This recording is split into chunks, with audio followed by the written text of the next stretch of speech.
I hope everybody's having a beautiful day. So we got a couple of things to talk about today. Obviously, we're still talking about the Taxstone case. I'm going to be talking about that today. I know some of y'all want to talk about Troy Ave's possible testimony also. So I want to talk about Troy Ave's possible testimony, especially since I spoke to him personally, and I'm pretty sure so I can go over some of the things that he said himself. Even forget what I personally heard him say. We're gonna go over some of the things that he has already said on different platforms. Remember, he was on Math Hoffa platform and a couple of other platforms. We're gonna go over some of the things that he said on those platforms. Also, there's a couple of other things that I just want to talk about because I just want to talk about. And I want to start off with this real quick. It's gonna take 2 seconds. They are killing Andrew Tate. I'm gonna say this again. They are killing Andrew Tate.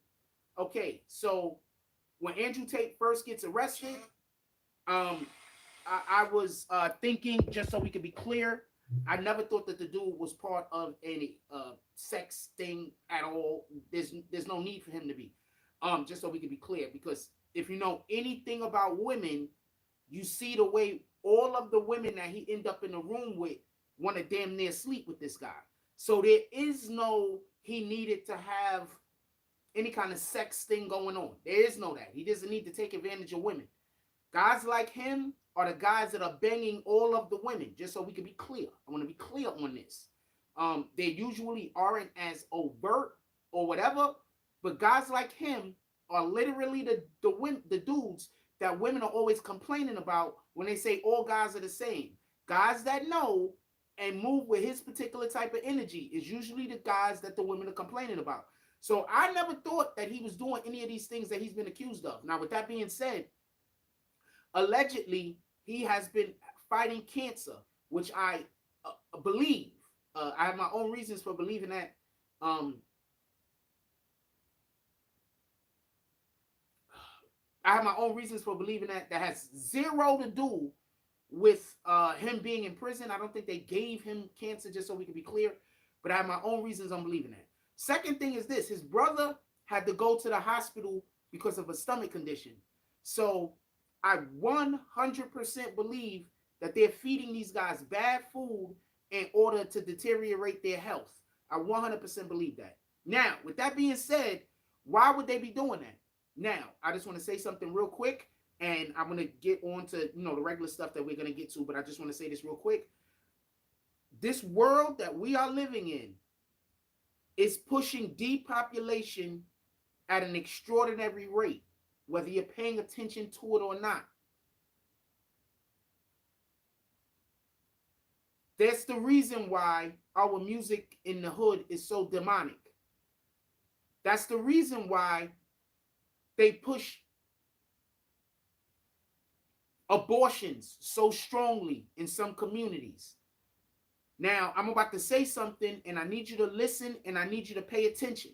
And then we're going to get to our regular court stuff, and we're going to talk about hip-hop.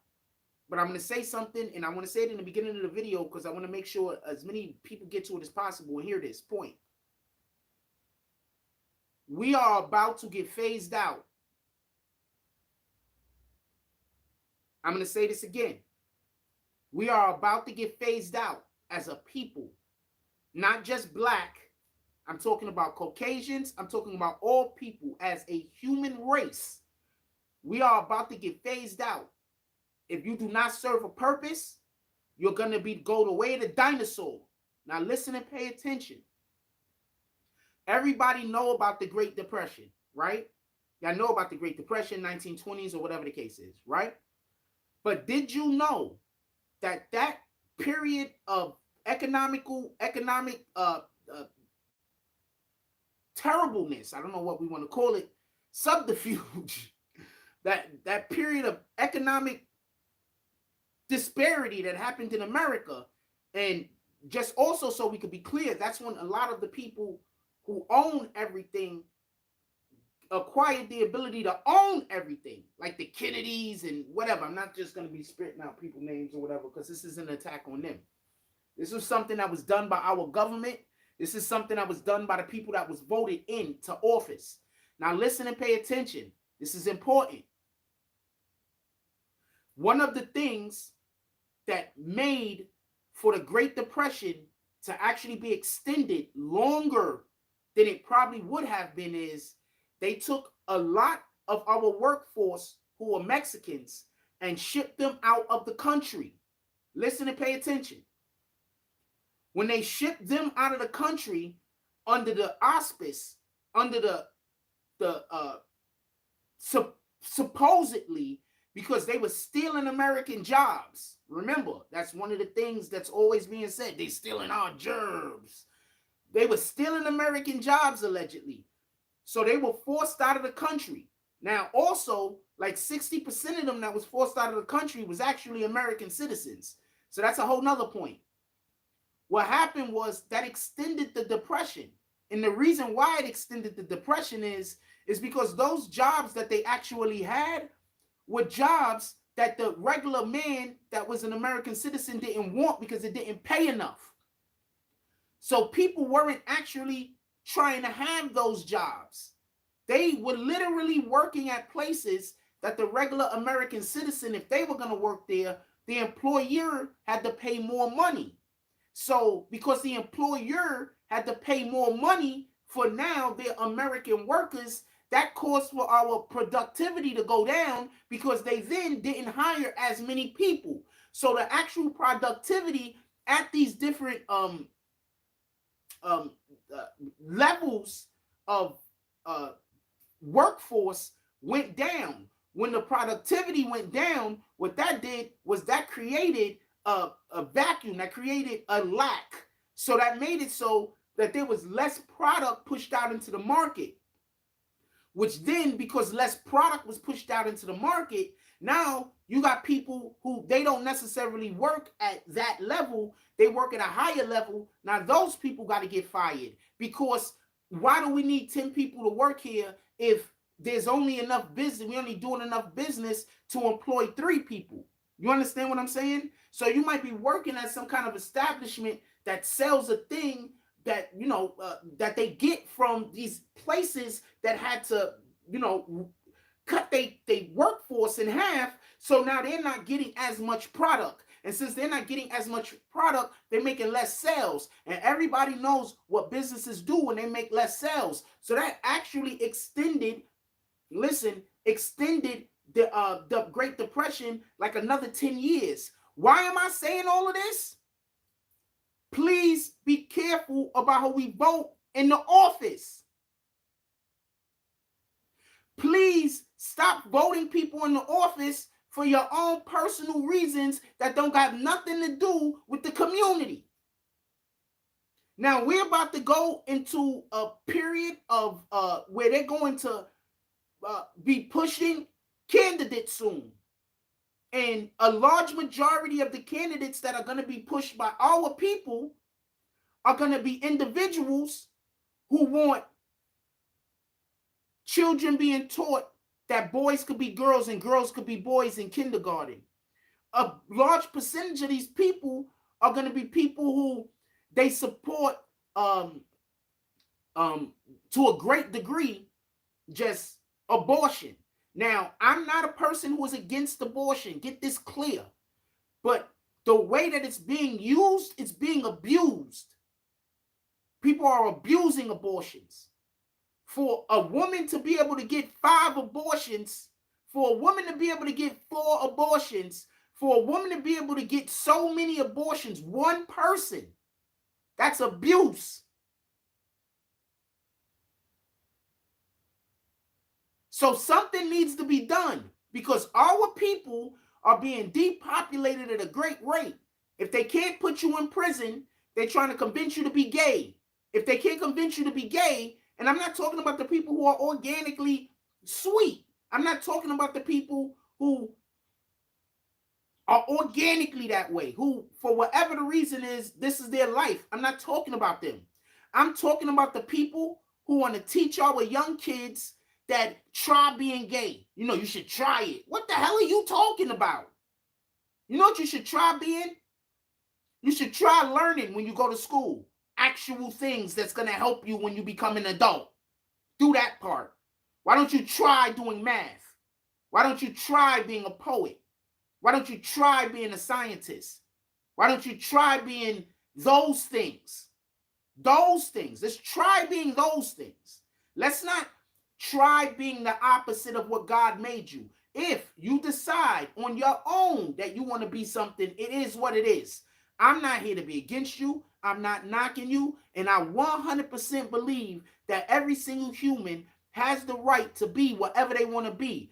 I know people that I do not have any beef with, or that I don't have any that are gay. And it just is what it is sometimes. And sometimes you see them as a child and you see it in them. Don't get it confused. But I'm against teaching children to try and be something else other than what they are born as, especially in a place where they're supposed to be trying to learn how to be a productive adult. So this is not a knock on the LGBTQ community. Y'all do what y'all do. I don't have an issue with y'all. This is a knock on the people, and it's not a large percentage of you guys that are a part of the LGBTQ community, and you are trying to convince kids that aren't even thinking about sex. They have books in schools teaching young boys how to give oral sex.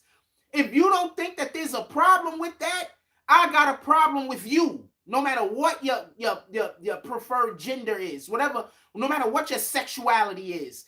They got books in school teaching young boys how to give oral sex to other young boys. If you don't think that there's something wrong with that, they could only be because you want to sexualize children. And I'm 100% against that. And I think that that's an issue. I think that that's a problem, period. Now, with that being said, are y'all ready to get to the show?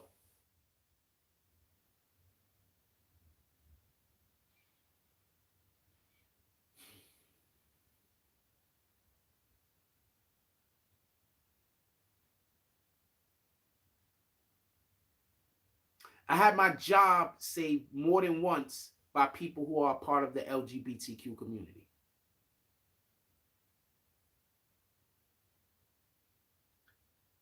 I've worked places where people who are part of the LGBTQ community were my best co-workers. So this is not a knock on them. I got an issue with people the same way as if you are a straight heterosexual man and you're trying to convince children to be a part of sexual things. I have the same problem if you're a straight heterosexual woman and you're trying to convince children and talk to children about sexual things. I think it's the same damn abuse. Period. Just so we could be clear. This is not a knock on the LGBTQ community.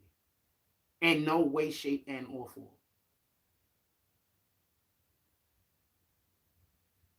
But we have to do something.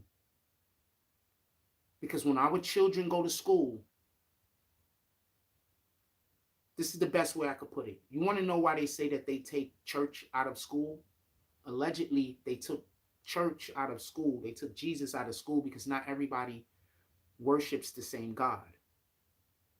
So that's why church and school is separate. So if church and school is separate for that reason, then so should be talking about children and their sexualities. Because not every parent that sends their child to school is part of the LGBTQ community, correct?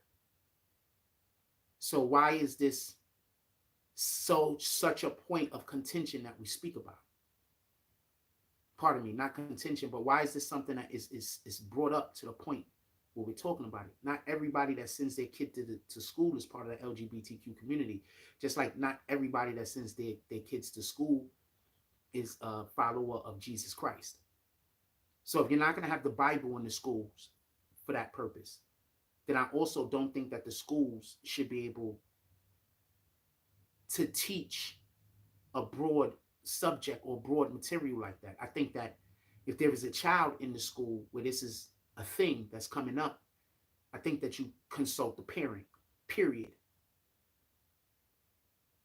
I think the parent should be consulted. I don't think that you speak to the child outside of the parent. I don't think that you tell the child not to talk to the parent about this particular subject. I think that the parent should be a part of the conversation if the conversation is a necessity. I'm not saying that if a child is gay, you got to make him straight. I'm just saying that if a child is just being a child, you shouldn't be making them anything. You just let them be a child. That's what I'm saying. So be mindful of who you vote for in this next election. Because what they're going to do is they're going to throw racism in your face. And they're going to say, don't vote for that person is racist. Don't vote for that person is racist. But at the same time, they're going to tell you to go vote for somebody who want to put people in the schools that's going to want to tell your child who you are, can't wait to see your grandkids. And they're going to try to convince that child to be an opposite of what you're teaching them at home. And that's the issue. And that's the problem. Personally, I think we should all try to figure out a way to take our kids out of school. That's what I think we should do personally. I think that's what I think we should do. I think we need to have our own schools, and we need to get our kids out of public schools immediately. That's what I think. But I thought that before this problem existed. I've been saying this just so we could be clear ever since I realized that they don't even teach our kids anymore. They just teach them to memorize. I was in the tail end of that. I was in school when they first started doing that. So I know the difference between teaching your kids an actual subject and just helping them be able to memorize the things so they could pass the test. It's totally different teaching. Totally different. So I've been on board with that since then. It's just this new issue popped up because I heard about this kid, and he goes in front of the city council and he shows them a book, and he talks about a book, and basically what the book is saying, just so we could be clear, is that they're teaching little boys specifically how to do oral sex on other little boys. And the kid's like in 7th grade or some shit. Not even 7th grade. I don't know how old he was. I think he was like 11. Whatever the hell you are when you're 11. And we got to do something about that. That's just not right. And that's the way I feel about it. God first. With that being said, I'll read some comments real quick. Shout out to AP Wiz. He says, atrocity. Salute, my brother. Hope everything is going well with you and yours. All right, so let's get to our actual content of the day. I'm sorry that took so long. It's just really pissed me off. I actually said so much right there. Just something I woke up with on my mind this morning. We just got to do better, and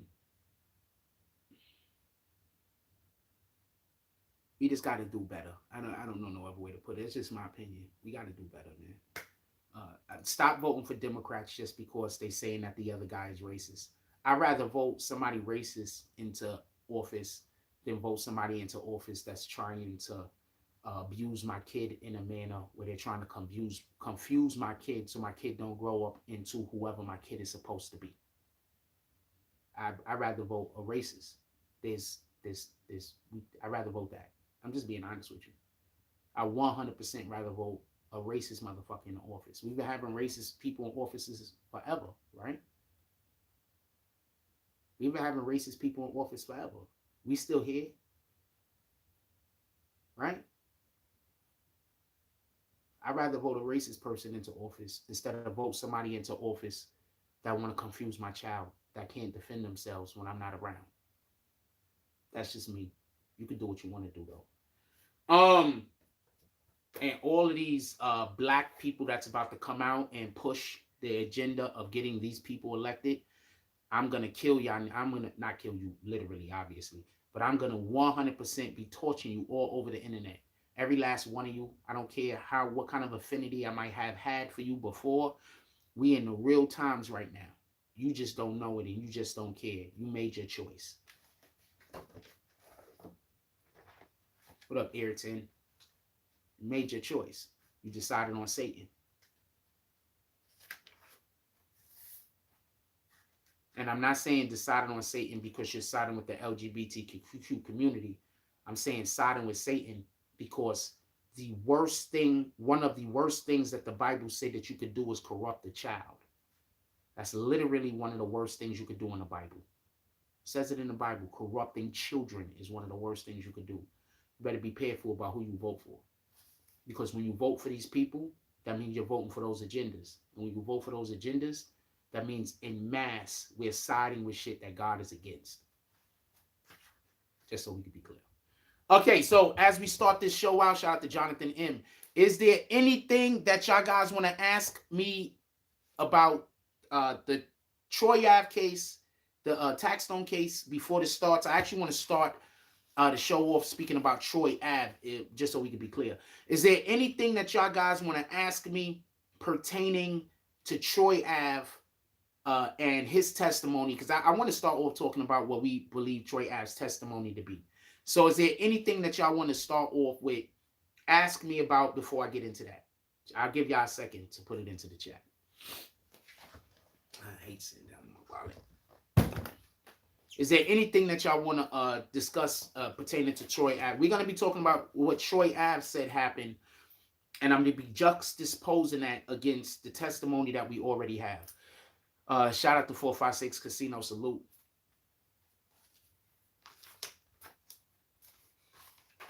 Remember, we've heard Troy Ave speak about this man multiple times.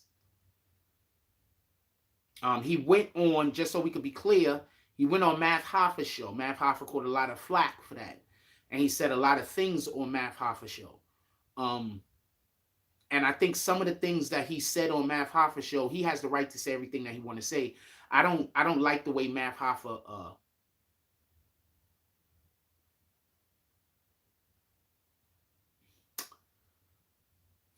I don't like the way that Math Hoffa didn't have any pushback. See, when you're doing a puff piece, when you're having a person come on and you're just trying to big up their brand, it's one thing. But when you have somebody come on and you know that they're going to be, for lack of a better term, a hostile witness, then you have to hostile guest. Then you have to have some pushback. You have to have pushback. You can't just let people say whatever they want to say. You just can't. If you want to go see a great interview that I did regarding that, go to the Snow Billy interview. I think that I had enough sarcasm in that interview. I think I had enough of allowing him to say what he wanted to say in that interview. And I think I had enough pushback on that interview and it was still entertaining. You just don't have somebody come on your platform and talk crazy. You have to have pushback. You understand? Especially if they're saying things that can't be substantiated at that time. There has to be pushback. You have to put that person in a position in which where it's obvious to them that they don't have carte blanche to just speak recklessly. And I know y'all like Math Hoffa, and this is no disrespect to him, and I'm not coming at him, but when these rappers go on platforms of individuals who don't have any journalistic training, no training at all, this is what you get. You get it?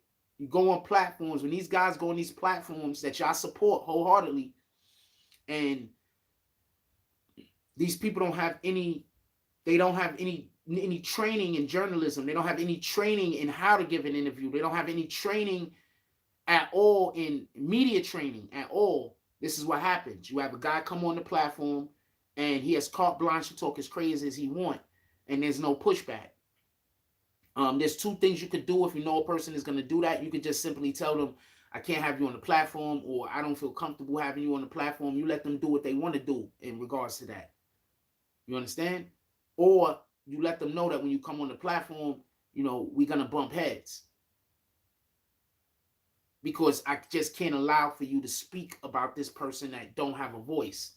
See, it's different if Casanova was free and he had a voice and he was able to speak. It's different if Taxstone was free and he had a voice and he was able to speak. You know, when these individuals don't have a voice and they're not able to speak, you can't have somebody just come on your platform and drag them, because that's just irresponsible. You understand? We had a situation where somebody came on this platform and they were saying a lot of shit about Shotty, right? So I gave the pushback that I was supposed to give by asking those individuals, how do they know this? How do they know that? And then accentuating their answers, right? I did my job, just so we could be clear. But even in those instances, people felt like I was showing favoritism. So I don't even understand how, if this is the way the streets is, Math Hoffa, he got a lot of flack, but Math Hoffa didn't get more. I guess he got enough. I don't know. But I think in that moment, he showed that that's not a media platform. That's just a platform for people to come up there and talk crazy and reckless. And that's what we love in our community nowadays. So it is what it is. Casino says, 456 Casino says, straight up, you do a good job with your interviews and covering all of these cases, man. Just like with 6ix9ine coverage was great. I definitely appreciate you, my brother. I'm always out here trying to do the best that I can. That's it. I'm just trying to do the best that I can. Shout out to Solomon Carmichael dropping some fruits over the years. All of the things. So is there any questions before I get into what we believe is going to be the testimony of Troy Ave whenever he does take the stand? Is there any questions before I get into this? I'll give y'all a second. I just think that Math Hoffa I think that was just proof that those platforms are great. I think that was just proof that those platforms are great for us to enjoy at the end of the day. But at the same time, just so we can be clear, those are not media platforms. You understand? Those are platforms built for entertainment. Those are entertainment purpose platforms. Those aren't platforms that you go to get the real. You understand? With all due respect. Because he's not even asking questions that's allowing for there to be any, how do you say, he's not holding people accountable for their words. You understand? So as much as we love the Math Hoffa situation, and, you know, he has some great interviews over there, let's just keep it a stack. This is not me knocking him. This is just me saying there's a difference between being a media personality and being somebody who's buddy, friends with the guys, and we're just going to go up there and, you know, we got to be buddy, friends. I'm just saying that there's a difference. That's all I'm saying. I think that in the black community, we forget. We don't know what media is. We don't know what media is. So when real media is emerging from our community, we suppress them. You understand? And we only allow the entertainment to come out, and we call that media. With all due respect.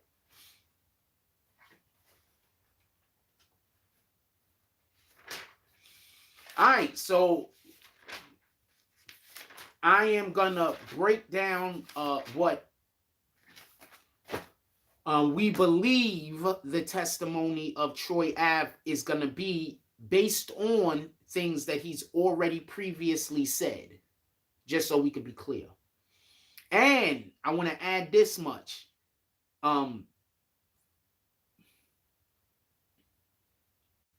Once again, I am not for or against any of these men. There's a guy that lost his life.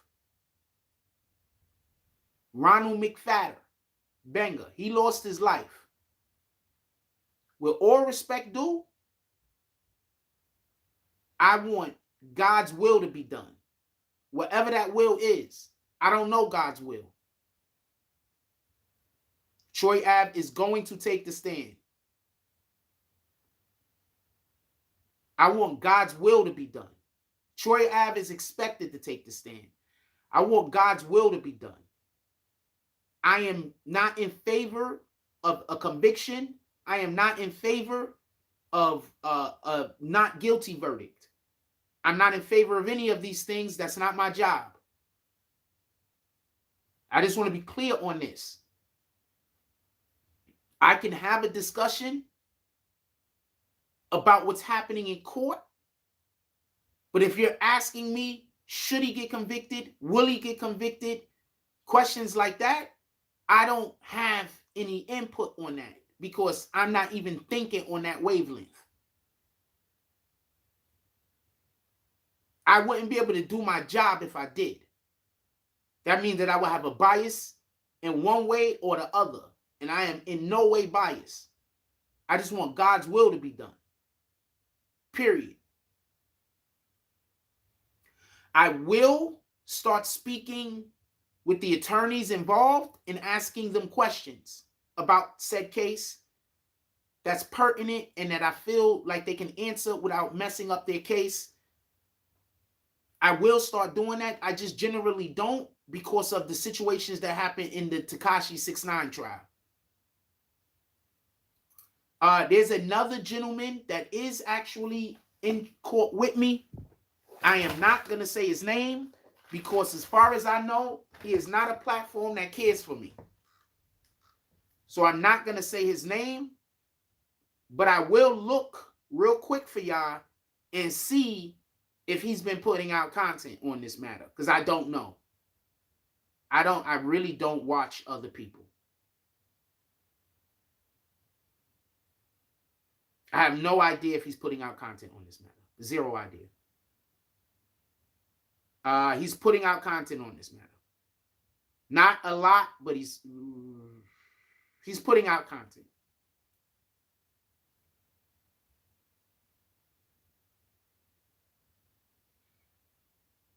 I don't personally have a problem with the individual, but I know the individual has had an issue with me or a problem with me or has, I don't know what the fuck it is, but I personally, I don't move like that. You understand what I'm saying? So I don't care to say the person's name on this platform. And also, I previously, to be honest with you, I thought that there was a lot of bias involved when he spoke on a different matter.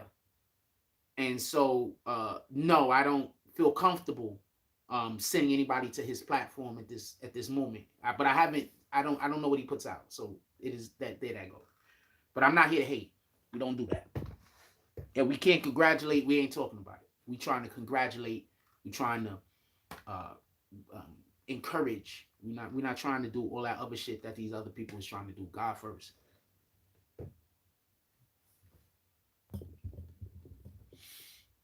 All right, so I'm gonna get to it. So first, I'm gonna tell you what the story is that Troy Ave says. Just so we can be clear, this is the story that Troy Ave says happened. Troy Ave says he was in the green room. At some point when he was in the green room, Taxstone came into the green room standing next to the one entrance exit. He said that there was one entrance exit. That's what he said. There was one entrance. There was one egress. There was only one way in the room, out the room. This is the information which I had received. He said that Taxstone stood near the door, and for a period of time, he was flashing a gun and talking crazy. Now, I want to say two things real quick, just to be fair. When we in certain moments, it might seem like it's taking forever, but it's not. It happens like this. So, but also people exaggerate. In any regard, he said that Taxstone was by the door. He was flashing a gun. He was talking crazy. Everybody saw him. Then at some point, they was walking out of the green room. And when they was walking out the green room, Taxstone then approached them. They said when Taxstone approached them, he was still talking crazy, showing that he had a gun on him. At that point, allegedly, all this is allegations, by the way. This is what we believe Troy Ave's story to be. This is what Troy Ave has said on multiple platforms. Then he says Benga slapped him at that point. After Benga slapped him, he pulled out his gun, and then that's when everything started happening. Now, I want to be clear on you. The way I heard it was I'm just telling you what Troy Ave said. You don't have to tell me what's. You can put your comments. Don't get it confused. But if I can't do my job, I'm just telling you what Troy Ave said. Then I'm going to tell you what the district attorney said, and then I'm going to tell you what we obviously saw on the video. So I get it, y'all. Okay? So just let me do my job before you get upset. We got Avon Blocko. So let me just do my job, homie. Copy? Let me just do my job. We got a long way to go. Let me just do my job. Copy? So leave comments, though. I'm not telling you not to comment. Copy? Drop your comments. I'm just trying to do my job. So he says, I'm going to start back over real quick. I'm going to run through it. He says they were already in the room. They were waiting to get called to perform. So Troy Ave comes in there, right? Troy Ave is in the room with his team. He wasn't just only in there with Banger, by the way. Also, there was other people in there with him. Taxstone comes into the room. Taxstone then is talking shit. He's flashing a piece. They got to leave the room. There's allegedly only one way in and out the room. There's allegedly only one way in and out the room. They then have to go past Taxstone. Taxstone then steps to them. There's some words. Taxstone gets slapped. Taxstone gets slapped. He reaches for his piece. There's a struggle. And during the struggle, Banger gets shot. When Banger gets shot, he's still struggling with the gun. Troy Ave and Banger start wrestling. This is what Troy Ave says. Wrestling him for the gun. They finally get the gun from him after he shoots Troy Ave in both of his legs. This is what Troy Ave says. And then he runs out of the room. Troy Ave chases him out of the room, and then he shoots at him. This is Troy Ave's story. All right? So basically, Troy Ave's story is saying that Taxstone was the instigator, that Taxstone came looking for the problem. He also implied that Taxstone knew he was going to be there that night. He also implied that Casanova invited Taxstone just so they could be conflict. This is what he implied. Copy? I'm just telling you what he implied. Okay. So now I'm going to go over real quick what was said in the opening statement by the prosecution. And then I'm going to go over what we actually saw on the video, obviously. Was this video. So hold on.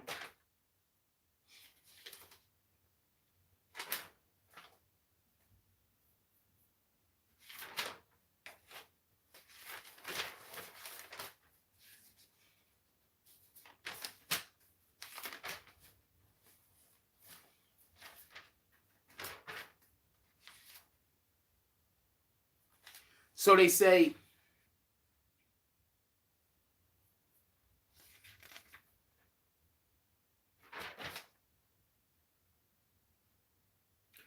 the prosecution is saying, saying Taxstone, right? So the prosecution is saying, this is what the prosecution is saying. Shout out to Arthur D. Glass. This is what the prosecution is saying.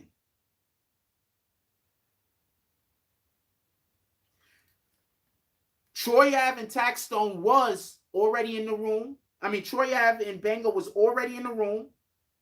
Taxstone walks into the room and allegedly, they have no proof of this, allegedly asks, "What's popping?" At that point, Banger responds, "What's popping?"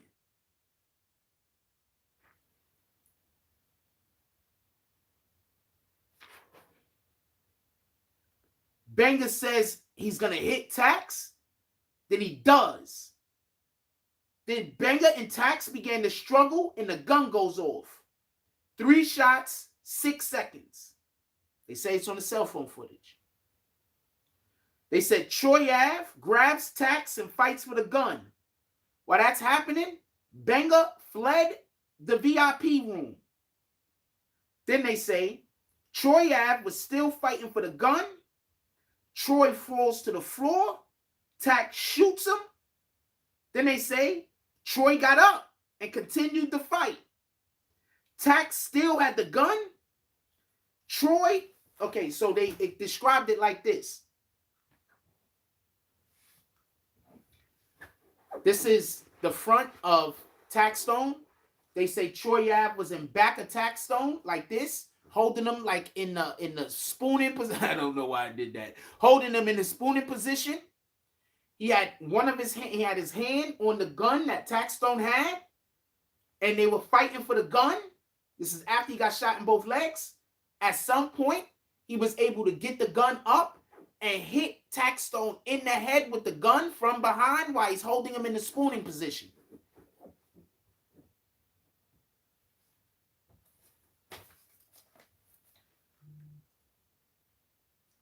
He bit Taxstone in the neck first. First, he bit Taxstone in the neck. Taxstone bit him in the arm. He gets a little bit of control over the gun. That's when he hits him in the head. He gets the gun from Tax, and as soon as he gets the gun from Tax, Tax then runs. I'm guessing that's when they're trying to say Tax ran out of the room. At that point, Troy tries to shoot at Tax, but the gun jams.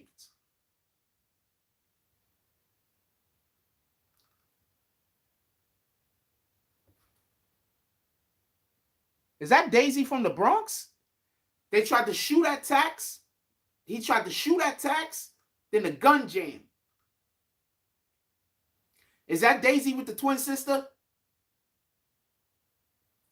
They tried to shoot at Tax, then the gun jammed. I want to stop here to say this. God was with that man that night. God was with everybody that he was aiming at, and God was with Troy Ave that night. Because if that gun goes off, if that gun went off the first time he fired, there's no telling who he would have hit. Copy? After we get to the end of this, I'll call all Cash App drops. There's no telling who he would have hit. God was with Troy Ave that night. God was with Taxstone that night. God was with everything that happened after that.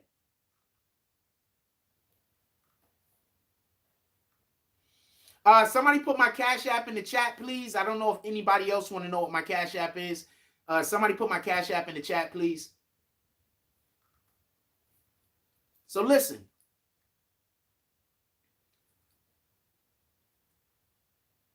Troy Ave goes outside the room. He's shooting at Benga. Pardon me. My apologies. I take that back. Obviously, I said the wrong name. He's shooting at Tax. The gun jam. Pardon me. He racks it again. And when he racked it again, that's when it went off again. And we see that in the video. We see it in the video. He doesn't hit anybody. Thank God. Now, what Troy Ave says he did after that was he stayed with Benga until emergency services came. When the emergency services arrived or the police arrived or whoever, that's when he left and he went to the hospital himself. He gave the gun to I forgot the dude I forgot who they said he gave the gun to. He said he gave the gun to. Anyway. So he tried to help Benga.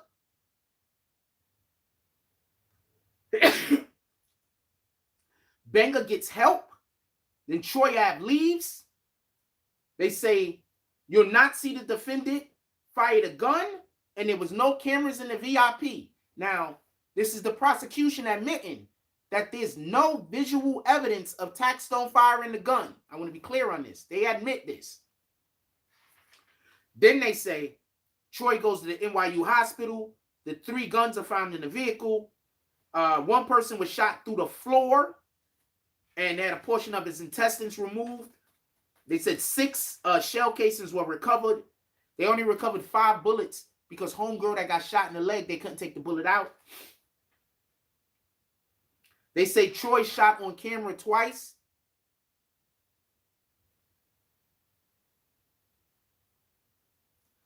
And Troy initially was arrested and incarcerated for 6 weeks. And that whole 6 weeks, he would not talk to the police. Basically, he wasn't even allowed to get bond or bail or whatever the hell until he spoke to the police. He spoke to the police first. So remember when Taxstone was saying Troy Ave was a snitch? That might be what he's talking about. And we could talk about that later. Because I know a lot of y'all want to call Troy Ave a snitch. All right, so I'm going to call these drops real quick. Then I'm going to take one break, put all your questions in the chat. And I'm going to come back. I'm going to read some of your questions. And then I'm going to tell you, and then we're going to go over what the defense is saying happened. Yeah, you shouldn't have understood that. I wasn't saying a thing. And then we're going to go over what the defense said what happened. Just give me one moment.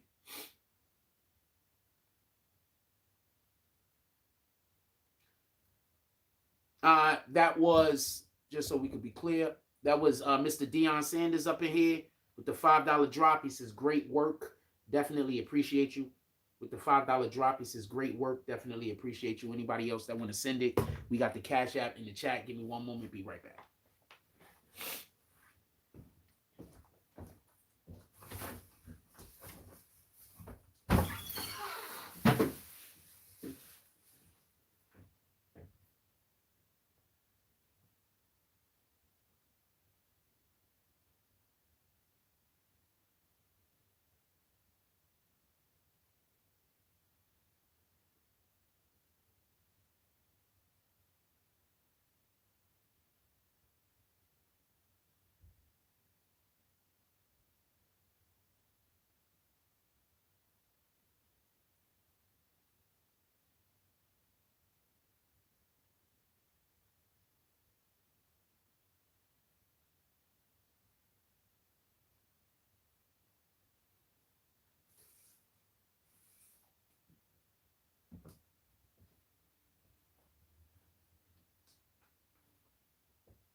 All right. So I'm going to go over this, which I'm going to have a discussion about this, and then we can have a discussion about what Troy Ave said. Shout out to Daisy over here with the $10 drop. She says, thank yous. No thank yous, my fine lady. I definitely appreciate when people appreciate the work that I do over here. So thank you. I appreciate you. And shout out to Ark with the $5 drop. Definitely appreciate you, my brother. I appreciate the fact that y'all appreciate the content. When y'all show up like this, that just makes it a little bit, it makes it, it's like you're unlocking, I don't want to use the word chakra. I'm just going to be quiet and shit. I don't want to use that word. That's not my type of energy. But shout out to the Most High. Hopefully the Most High bless all of y'all today and into the future. I need to close all of these things real quick. All right, so I'm going to answer some questions, so put it in the chat. I'm going to answer whatever y'all talking about right now. I'm going to scroll up some, answer whatever y'all talking about. Ark said, read the part over about Benga. It was unclear. Which part about Benga, Ark? I want to be clear about which part you're talking about. I said a couple of things about Benga. Which specific part are you talking about, if you don't mind me asking? I don't have a problem. I'm ready to reread it. I just want to know what part you're talking about. Because I'm not just going to reread it. I'm going to make sure that I put the appropriate context.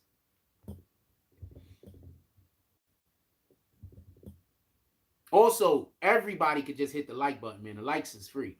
Shout out to 40 Luck. He says, Lito, a sucker for leaving Troy.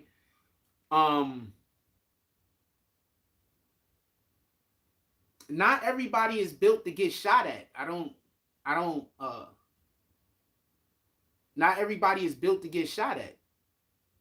You know, not everybody was built to get shot at, homie. For people that's never been, I've been shot at before. And I've been with my homies while we was getting shot at. I've been shot at numerous times. I'm keeping it a stack with you. I'm not saying people were shooting and I was there. I'm saying I've been shot at numerous times. Some of my homies got shot. So not everybody built to get shot at, homie. I don't know no other way to explain it. Not everybody built for that. So I'm not going to stand here and I don't know what Lito talk about. I don't know what that guy talk about. Is he out here talking about how he a big bad dude that's this and this and that? Then if he is, then I can't argue the sucker point that you might be making. But if he not talking that type of energy, then not everybody built to get shot at. Not everybody on that type of time.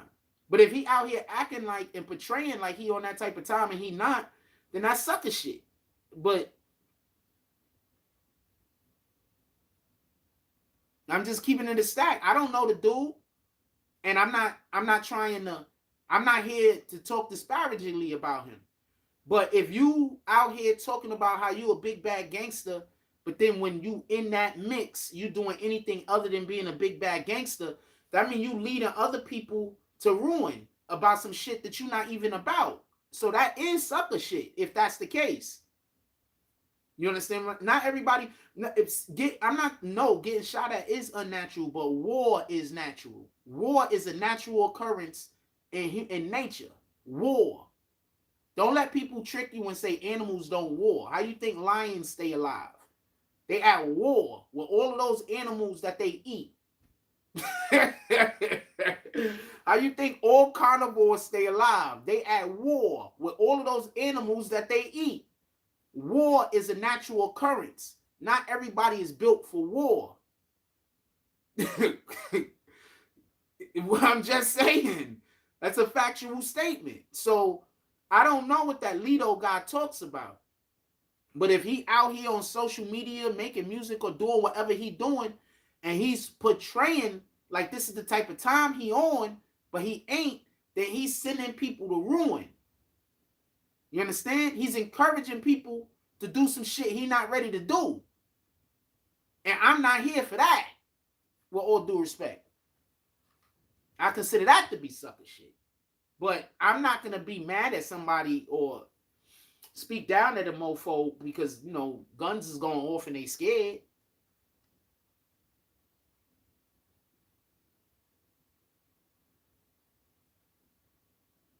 I'm not going to be mad at nobody. I'm just going to keep it a stack. Just honestly, I'm not going to be mad.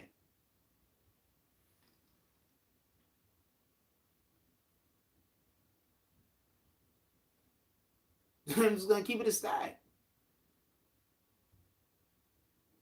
War is a natural occurrence. You understand?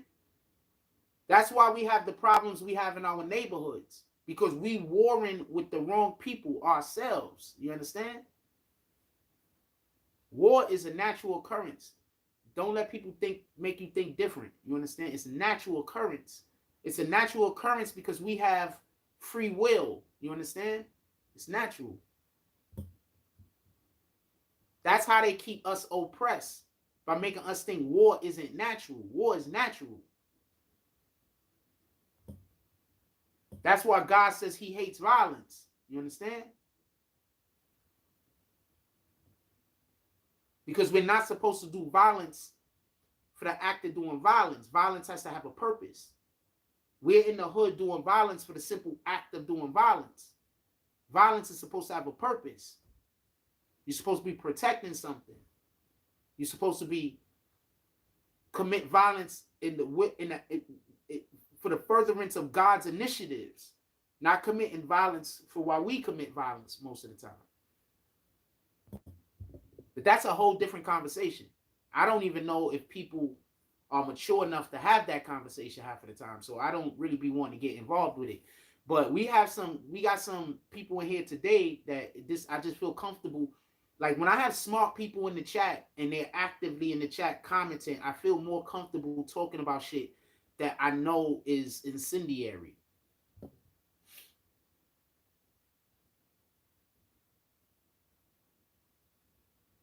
My homeboy got shot and I carried him 2 blocks. And he outweighed me by about 20 pounds. So yeah, we leaving together.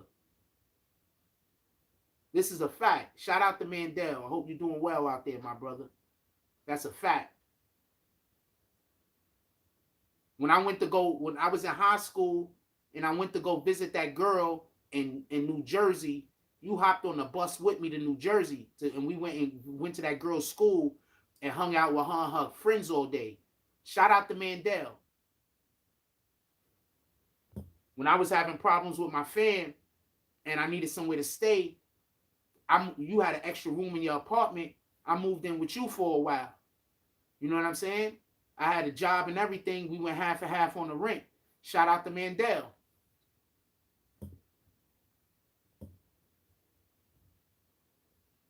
That's real nigga shit.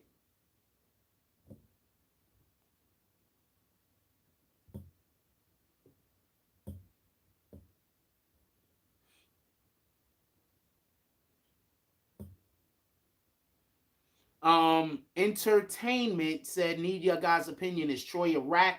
If he takes the stand, 1 for yes, 2 for no, 3 for unsure. That's a good question. That's a great question. Everybody answer that shit. Hold on, let me pin that. I'm gonna pin that. That's a good question. Good job, entertainment.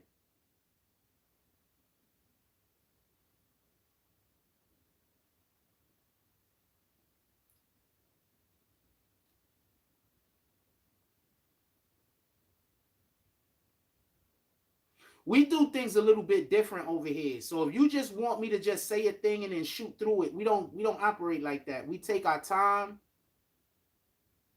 Do I got the right thing on? Yeah, we take our time and we go over the case.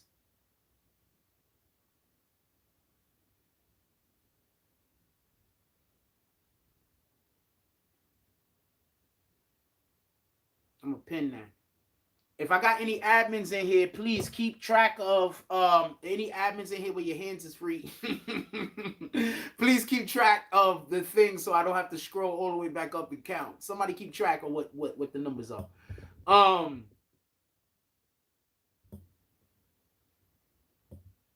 40 Lux says I would have at least stayed close, etc. Because if it's a fight and I'm fighting alone and I know I came with 2 other individuals, that would piss me off. I agree with you. Like I told you, my homeboy got shot, homie. I'll tell you the story real quick. This is not trying to make it about me, but it's just an opportunity to let you know a little bit more about me. So me and my homies was at this party in the Bronx on Sheridan Ave. You already know what it is. We was at this party. It was a walk-up. So it was one of them 6-story buildings, 5-story buildings with no elevator. So we at this party. We was about on the 5th floor of the party or whatever the case is. So we at this party. So while we at the party, it's the house party. My homeboy gets into an argument with some niggas. So the dude that was throwing the party comes out with the gun, racked that shit and everything. Was like, y'all gotta leave. He was talking to me and my people. They walked out the door. Me and my people was like, we not going nowhere. So when they walked out the door, my homeboy Mandel, he one of them niggas. Like, he really one of them niggas. I got stories about this nigga fighting 5 niggas by himself with only got a knife. This is real talk. This is real talk. Like, this is the niggas I grew up with on some real time. That same fight where he was in with the niggas that he only had a gun, he was fighting 5 niggas. We was in the parking lot fighting a whole bunch of other niggas. They tried to run us over with cars. Like, it was crazy out there. Anyway, so we in the party, and so when he runs outside to go chase after the nigga because he want to fight the nigga, the dude run out the building and he's with like 5-6 guys. They running out the building. We in there like 30 deep. You don't got to go outside and follow these guys downstairs, but that's not the type of time he on. He really wanted to get this dude.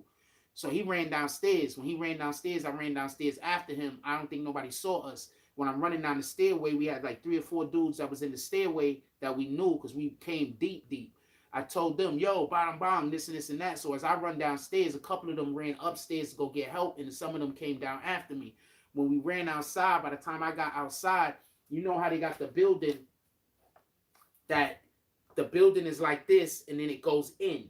You understand what I'm saying? Like, this is how the building goes, and then the door is here. So when I got to the door going out towards the street, he was already out there on the street. So I'm running. When I run, I see one dude handing the other dude the burner, and the other dude the shit, and then the little nigga turned around and just started letting off. Bang, bang, bang. So when he let off, I see the sparks. Like I almost got shot, my dude. The sparks is jumping up like at my feet. This is real talk, hand of God. Sparks is like right. Sparks is as close as this camera is to me. So the shit jumping off at my feet because he firing and he going up like this. You understand what I'm saying? And the shit had kick on it. So he firing, and while he's firing, you know what I'm saying? He had this, and he turn around, he wheel around like this, and he's firing and going like this. The shit jumped out, like sparks jumping up at my feet. So I dive out of the way when the sparks jump up at my feet. I ain't run no. I dive out of the way behind the car. My homie get hit. He turn around. He run down the block. Now we both play football. We both play Pop Warner football. So when my homie got shot and he sprinted, when I tell you he's one of the running backs, he's one of the fastest niggas on the team. So he sprinted down the block after he got hit, bang, in his side. I followed the nigga down to the corner, you know what I'm saying? And then he just couldn't walk. I threw that nigga on my shoulders, and then I walked him up the block. You understand what I'm saying? We got to the Grand Concourse. And when we got to the Grand Concourse, I tried to walk to the next block because we could see the hospital, but he was just too heavy. And we stopped and we flagged down a taxi because, you know, this is before cell phones. We flagged down a taxi, and then the taxi called the police and the EMS, and, you know, we got him taken care of. So nah, we not leaving nobody, my nigga. What you talking about? On real time.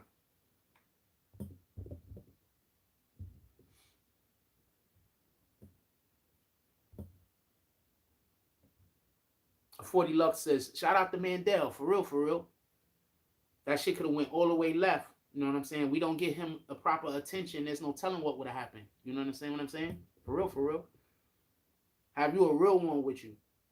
Because I know for a fact that if I ever got into anything and Mandel's standing there with me, then we fighting. It don't matter if there's 10 niggas. It don't matter if there's 20 niggas. We fighting. That's why I be a little edgy, a little bit weird out here with niggas, because I grew up with niggas that they not, we fighting. I grew up with them type of people. Like, we don't care what the numbers is. We don't care how we outnumber it. Like, we gonna do what we gotta do. I grew up with that type of people. I don't know no other way to explain that. 40 Lux says, maybe it's the Aries in me. I love this. Salute to y'all. Salute, Avon. Somebody count those ones and twos. Dion said, if Troy don't look like rats, it might be one. If Troy don't like rats, I don't get what you're saying. I like Troy Ave, but it is once you take a stand, shaking my head. Nah, I'm from the X, yo. I'm from the Bronx. I'm from the Bronx. Yeah, we're not leaving nobody. We're not doing that, homie. That's why I keep trying to tell you. They'll have you hating the real one. You just pay attention, man. A sucker's always going to be a sucker, my nigga. Pay attention to the people that talk crazy about niggas out here that's really doing real shit. If they was doing real shit, they wouldn't have time to talk about a nigga doing real shit. That's a fact. All right, so are y'all ready to hear what the defense said? First of all, what do y'all think about this story? The story that the prosecution is saying and the story that Troy Ave is saying. Before I tell you what the defense said, the story that Troy Ave is saying and the story that the prosecution is saying, the defense is contending that none of that happens. That's what the defense is saying. They have their own rendition of chain of events. They're saying all of this is lies. What do y'all think about that real quick, about the story that I just told y'all? And then we'll talk about what the defense said, and then we can have the discussion on whether Troy is a rat or not.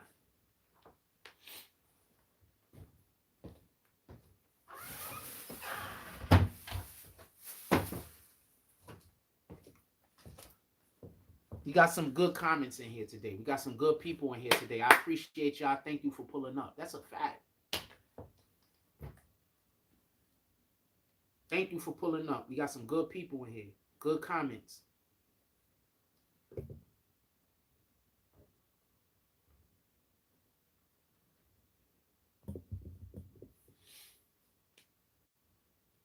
I'm from the Bronx though. I'm from the Fordham area. That's where you know I grew up. You know what I'm saying? Then I moved to Concourse Village like when I was about 14.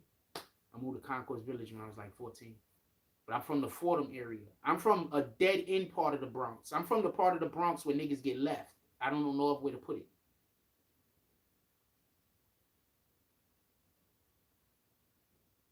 I'm from the area where Junior got killed. I'm from that area. I went to school basically 1 block away from um, St. Barnabas Hospital. I'm from over there. If you know anything about that area is like a dead end area, homie. Like, don't be over there at night if you don't know nobody. This is real talk. That's a dead end area. Niggas is not playing over there. Like, and it's always been like that. And it was worse in the 80s when I grew up. It's a dead end area. Like, that's 100% one of those areas that when the street lights come on, your kids got to be inside. This is not a game. It's that area. Now with that, like, I'm gonna say something that just, I'm not even being funny. When I moved from there, or when not even before I moved from there, when I was, we could go do something. Jazz, I told you to hit me on my DMs. When I used to go visit family, I was always surprised that people were still outside after it got dark. That's what I'm trying to explain. Like, you did, like, when I was in other areas visiting family that lived in other places, I was always surprised that people was outside after it got dark. Like, in my block, you didn't come outside after it got dark. Like, when it got dark at 5 o'clock, everybody was home. I'm not saying kids was home. I'm saying everybody was home. You was just not outside to be outside. I don't know no other way to explain that. That's where I grew up. So I don't know what to tell you. We was on a different type of time, man. This is the 80s on top of that. 40 Lux says, didn't the owner say that Taxes already got in trouble for the gun? That's what he's currently he had to cop out to the gun in federal court already. So that's neither here nor there. There is no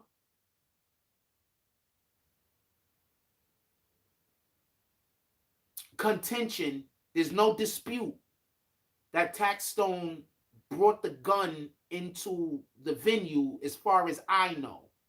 There's no dispute on that point. As far as I know, there's no dispute there. Troy Ave might get 15 years for said gun, though, just so we can be clear. If the prosecution decides that they're going to not give him a 5K1 letter, he has the potential to get 15 years for each one of the guns that was found in his Sprinter, in his conversion van, pardon me.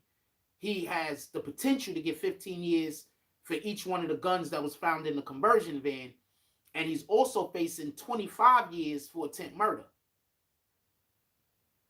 So what's 15 times 3? 45?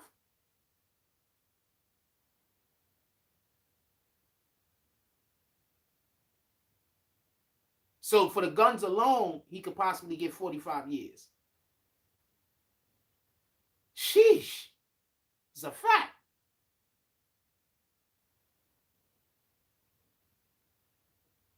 That might be why he talking for the guns alone. I'm not even talking about for the attempt murder. That the attempt murder is a minimum of 25.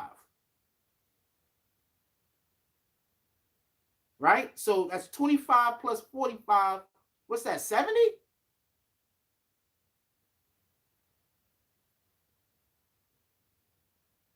So he could potentially get 70 years? And these are not charges that he can beat, by the way. The 3 weapons was found in his Sprinter. And he's on camera firing the gun. Shout out to Gary, Indiana. Salute. Everybody drop where you from, by the way.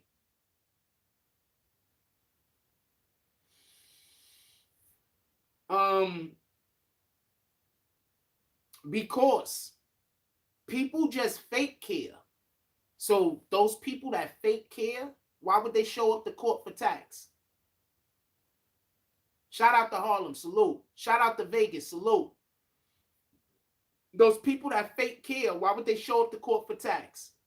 Shout out to East New York, Brooklyn, salute. You want to know who's in court for tax? His family. Now, there's some people that's probably not in court because they criminals themselves, and I give them, they get excluded. They could, I get it. You already a criminal. You might have a warrant out for you. You're busy out there still in the world doing crimes. Shout out to Brownsville, salute. Hit my DMs, Dan, so I could know who you are. I don't generally just go talk to anybody. You understand? Because I have a group of people out there that's trying to get me into an interview with them so they can just talk crazy to me and argue with me. So I don't generally just go talk to anybody about nothing. So hit me on my DMs and we could probably discuss it and we can see.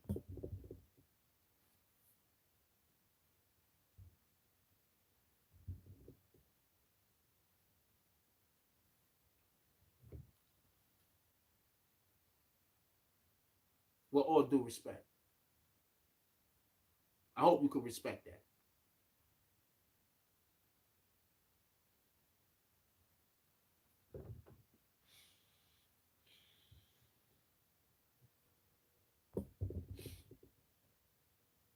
So, all right, we're gonna get to what the defense is saying. Somebody go count and see how many people think Troy Ave is a rat. I'm curious. I'm gonna go to the defense's opening statement first. We're gonna go to the defense's opening statement first, just so we can be clear. So I could break down the story about what they're saying. He said, everybody start hiring Ben Crumb. I don't, no disrespect to Ben Crumb. I think sometimes he does great work, and then other times I don't think so. Yeah, I 100%. He's gonna be on the stand. I 100%. My dude, he's been going anywhere where anybody would listen to him and telling his side of the story, hasn't he? Or what he telling his narrative, hasn't he? Once again, I think that the way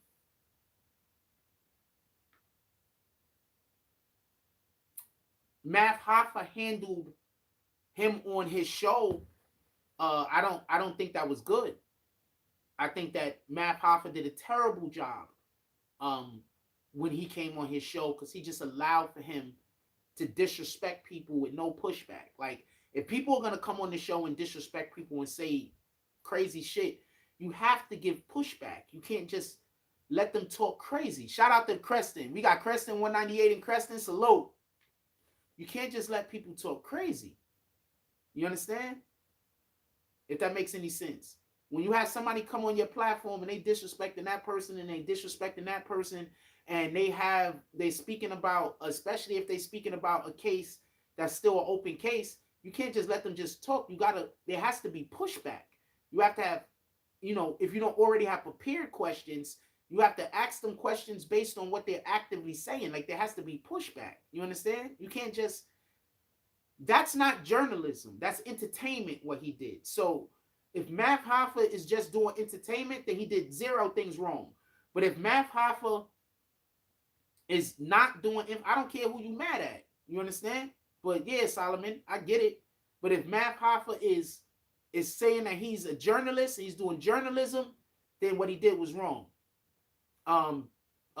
Yes, and I said that when Billy Wallow and Gillo, I said that when Gillo did it, that it was wrong. I'm just keeping the same energy.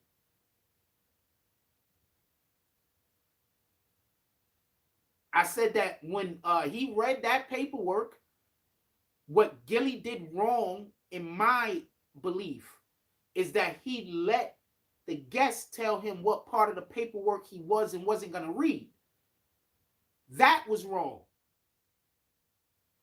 That was wrong. I didn't see anything else that I found egregious in the interview that made other things that they didn't do wrong look like it was wrong. That gave an unfair perception of how well they actually conducted the interview, with all due respect. Shout out to Mike Squared. We got Mike Squared in the house. But no, Gilly and Wallow, they didn't do as...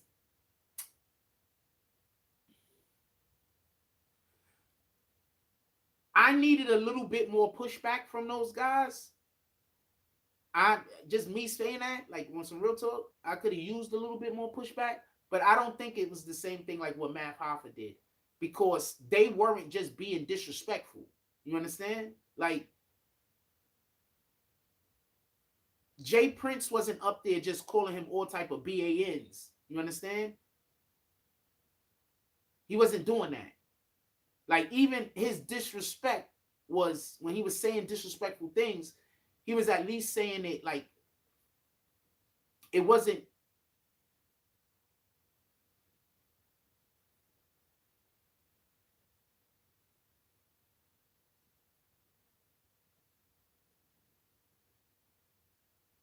It was thought out. It wasn't just random. It's hard for me to say this. I'm not trying to just defend Gilly and Wallow, by the way, but when it was different. He was being disrespectful professionally. That's a good way to put it. He was like, yeah, that's a good way to put it. He was being professionally disrespectful. That's a good way to put it. It wasn't the same way like what Troy Ave was doing. Troy Ave was just, it was different energy. You understand?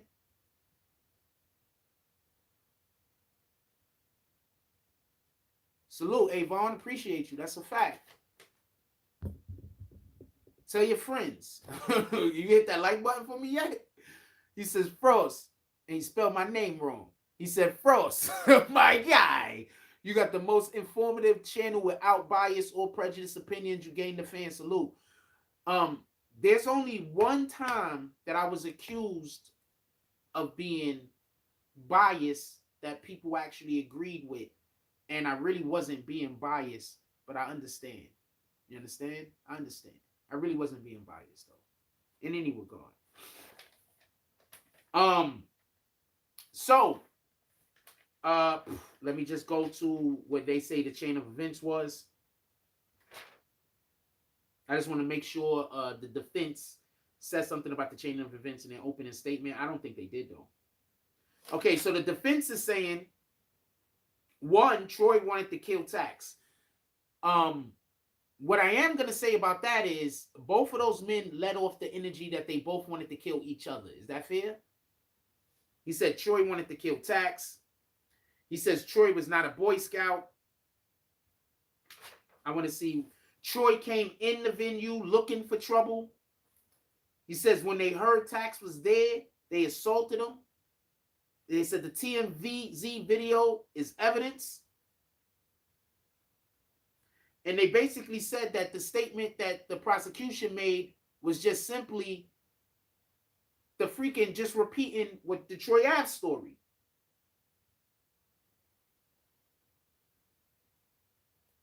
So they didn't, in opening statements, actually do a chain of events. Here we go. Hold on. Here we go. They do. They did. Give me 1 second. I'm going to make sure I'm reading the right thing. And it's a thing I want to say also, but hold on. Going back to Troy Ave friends, but hold on. Or alleged friends. They said once Bang and Ab entered the room, they attacked Tax. As soon as they entered the room, they attacked Taxstone. They tried to assault Tax with glass bottles. They said the story doesn't match up, that Troy got shot while he was laying on the ground. Then he got up and then fought for the gun. They said Troy Ave is the only one that fired the gun. Troy Ave is the only one that witnesses is going to say fired the weapon. And the person who is cooperating with the government is going to say that Taxstone looked like he was beat up after the incident, which lends to the idea that they saw Tax beat him up. So they don't go through a chain of events like Troy Ave did. And I'm going to say something real quick. That was smart of the defense. Anybody knows why that was smart of the defense? to not necessarily go through an entire chain of events in the opening statement? Anybody want to know why that was smart of the defense? Put it in the chat. I want to know what you guys think. Why I talk about this other thing. Why do you think it was smart of the defense to not? I don't think they should have did an opening statement yet, by the way. Just so we can be clear. I think that they should have held off their opening statement. That's just my opinion. I'm not a lawyer. Okay, and I also did not stay at a Holiday. I did stay at a Holiday Inn for like a year, so I might still have that Holiday Inn shit in me. Appreciate you, Elgin. He says Frost is better content than most of them guys. So, real quick, why do you think that they didn't go through a chain of events, the defense? And what do you think about that? I'm going to tell you why I believe. We don't know who's right or wrong. This is just opinion. That's all opinions. So the thing I'm going to say, it is an opinion. It is not fact-based. So all of us can have different opinions. In any regard, they said Troy Ave friends refused to take responsibilities for the gun, and he unfriended them. Now, I'm going to say something real quick. If Troy Ave was in the venue with all of his friends, him and Benga got shot up. Let's say everything happened just for argument's sake, only for argument's sake. Everything happened exactly like Troy Ave said it happened, just for argument's sake. And then his friends say that they don't want to take responsibility for the gun, and people were saying they unfriended them for that reason. My nigga, I would have unfriended those guys. Fuck taking responsibility for the gun. I would have unfriended y'all assholes, part of my language, because me and Benga in there fighting for our lives, and y'all watching. Shout out to King LLC. Salute to Chicago. So forget the whole they didn't take responsibility for the gun shit. We're in there fighting, just let's say, for argument's sake. I am not saying that this is what happened. I'm just saying for argument's sake. Let's say it happened the way Troy Ave said it happened. That means that me and Benga in there fighting for our lives, and y'all assholes is running for cover? What the hell, fam?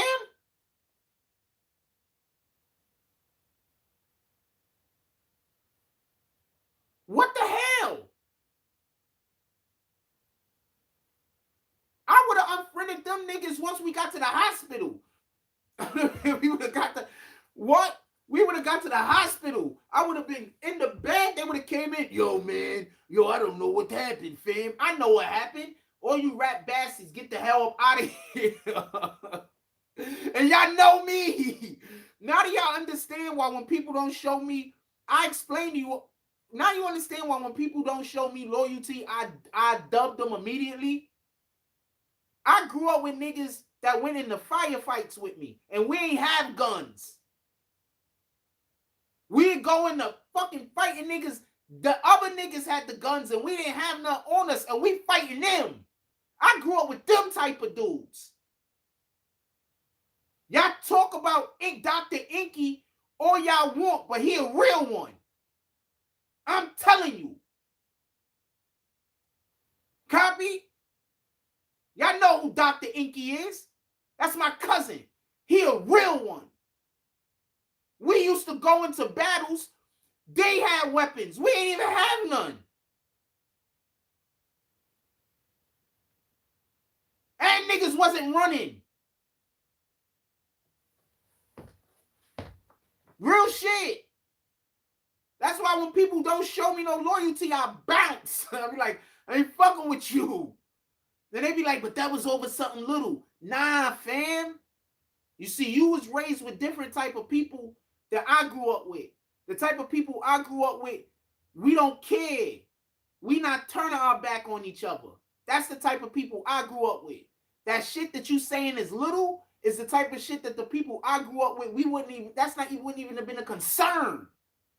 So this dude, let's just say for argument's sake, I'm not saying what Troy Ave said was what really happened. I know my eyes is darting all around the screen. I'm not saying what Troy Ave said is what really happened, just so we could be clear. What I'm saying is, for argument's sake, let's say that he's telling the truth. And that's exactly what happened. Just for argument's sake. Nah, you gotta dub all of them niggas. What is you talking about? They ducking and hiding for cover? Y'all got numbers. What the hell was you talking about? So nah, fam. I know y'all saying he dubbed them because they didn't want to take responsibility for the gun. But literally, that's the least y'all could do when you left me out there to die. Tell me where I'm wrong.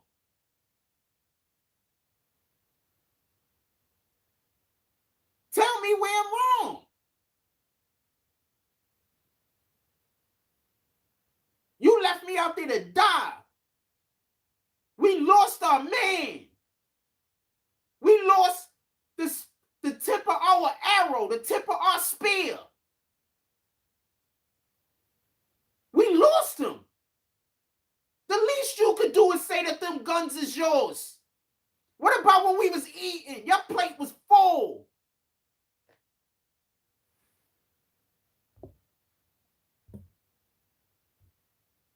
Yeah, they ran and left Ave too. So I don't care what y'all think about him. Whatever the hell. Them niggas was some real. They on different type of time. Shout out to them. I don't want to go to war with none of them. I don't want to go to war with none of them. None of them. Not one of them. Now I'm going to answer the thing. Okay, so one person says, that's a smart defense, can't front. Once again, I don't think that they should have said opening statements yet, but they did it, and they're lawyers. I'm not. Just want to be clear on this. They're lawyers. I'm not. I think they should have held off on the opening statement. I got my reasons, but I'm theatrical. So I'm so theatrical that when I'm not doing theatrical shit, people think I'm being theatrical. You understand? Like when I'm really just saying real shit and I'm not doing no theatrics, people think I'm doing theatrics. So I would have waited. I have my purposes and my reasons. Anyway, Get Right says, because that gives the prosecutor another chance to reroute his argument. Yeah, it does. That you ain't wrong about that. It does. 40 Lux says it helps the prosecution. I guess you got the same opinion as Get Right, so I'm going to agree.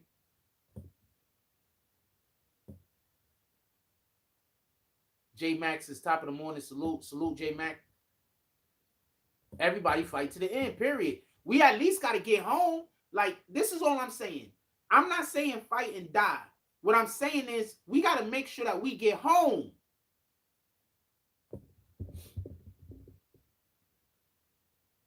So this is why I think that them not going through the chain of offense was the right move. Okay, so the actual video evidence goes against what the prosecution has already said happened in open court. Now, I'm not going to point out where, because once again, I'm not trying to help people.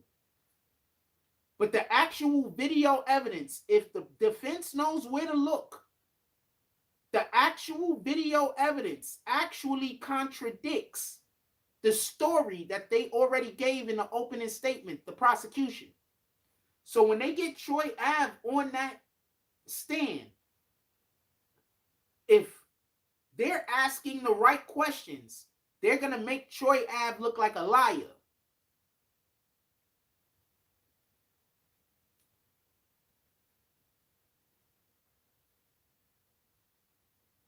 Because the actual video evidence that they have that's been being shown in court contradicts some of the things that Troy Ave said. Now, you don't got to contradict everything because they didn't see everything and not everything was caught on video. But if you can show that a person is not being truthful here and there, you create, and just bear with me, reasonable doubt.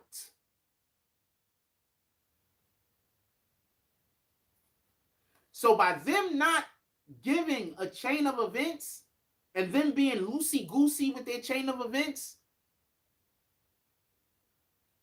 then yes, they've created a situation, in my belief, that when Troy Ave takes the stand, some of the things that he said happened is going to be disproven. Now, if I was the defense, I would go look at every interview he's ever done.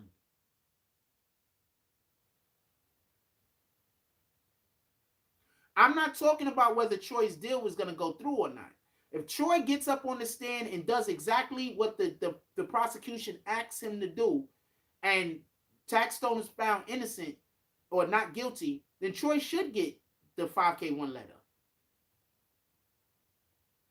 Troy shouldn't not get the 5K1 letter because the prosecution couldn't get their man.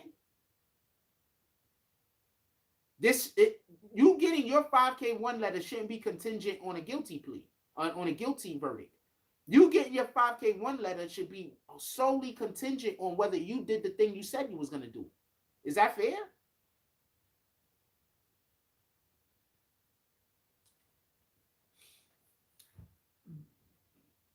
So, if Troy, this is the best way I could put it. Let's say Troy takes the stand. He does exactly what the prosecution tells him to do, down to the T, as best as he could. Taxstone gets a not guilty verdict, right? And then shout out the rule, don't nobody see them dots Jones. And I'm just saying, I'm not saying whether telling the truth, lie, nothing. I'm saying he does what he was promised to do, down to a T. Taxstone gets found not guilty. And then they decide that they don't want to honor him with a 5K1 letter. What do you think is going to happen the next time they pull up on somebody and offer a 5K1 letter? What do you think is going to happen? With all due respect. You're going to have people that isn't going to do it. They're not going to believe the prosecution. Tell me where the lie at. Because what they're going to be thinking is, this isn't contingent on me doing my job. This is contingent on whether you're good enough to do your job. I don't think you might be good enough to do your job. You might not be able to get a guilty verdict. You might not be better than the defense team. So no, I don't want to do the thing that you asking me to do. I'd rather take my time. I'm going to go get the defense team. You niggas is trash.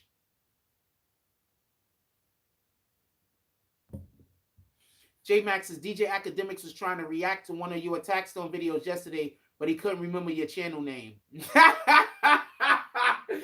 lying. Shout out to Academics. Somebody should have told him it. You should have put it in the chat. He's lying. Shout out to Academics. I'm the only one doing Taxstone. I'm the only one doing Taxstone.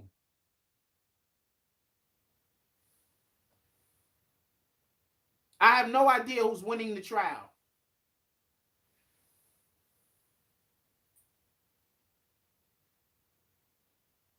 Lots of people spamming BBN. he still act like he couldn't find it, right?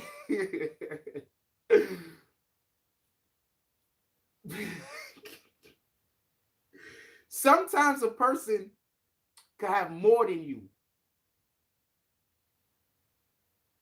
That's all I can say.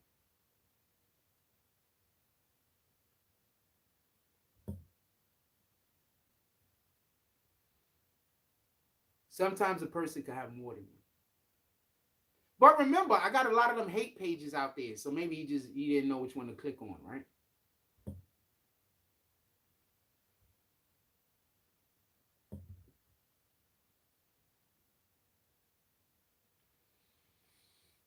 Next time, put the link in the video. Don't even see if you can put the link up. Put the link up. Do that.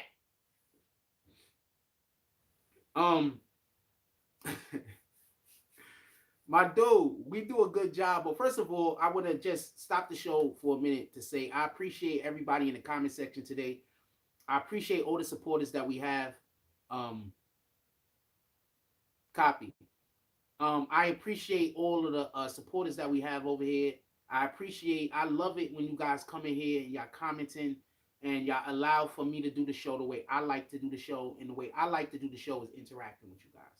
So I love it when we have shows like that. I love it. I love it when I have the opportunity to talk with you guys. I love that. You know what I'm saying? And I don't have to just talk to people who here because they jealous of me, so they trying to hate.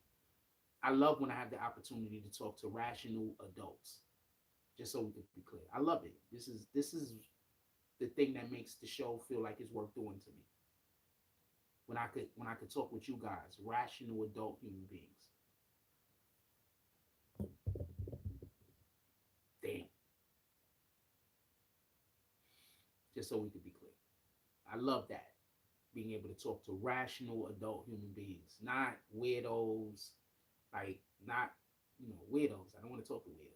I don't want to talk to the Satan follower worshippers. I don't want to talk to them. I'm not trying to convince people to stop worshiping Satan. I do want people to come to God though.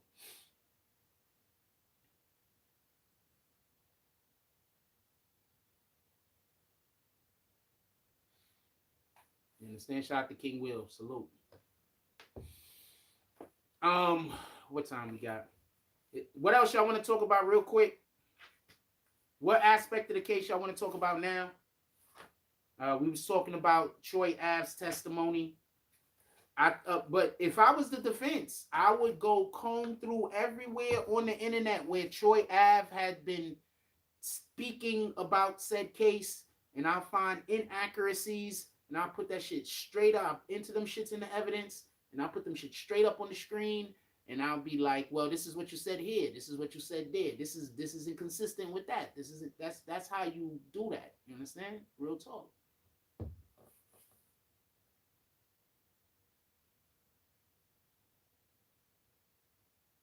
I bet you people would stop doing these interviews with open cases. You let that happen. I bet you people stop doing these interviews with open cases then. Bet you.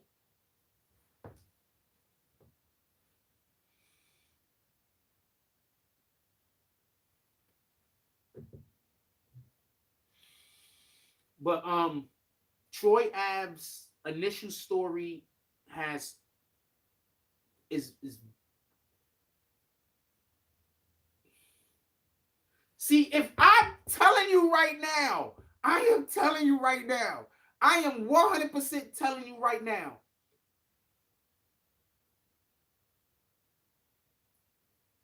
this is gonna suck.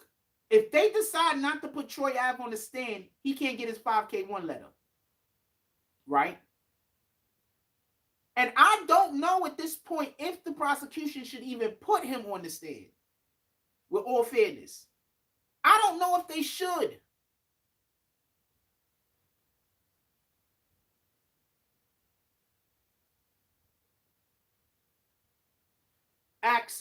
Arc G says nothing. The state and feds have been dubbing rat deals all the time. I agree. And that's what I'm saying. I don't even know if they should put him on the stand. I think they're going to get desperate and they all going to put him on the stand. Don't get this confused. But I don't think they should put him on the stand. I don't think they should. They're going to get desperate and they're going to put him on the stand. Because he's their star witness. They got 2 star witnesses. He's the only one. Okay, so they have to put him on the stand because he's the only one that could say Taxstone fired the weapon. But if they put him on the stand,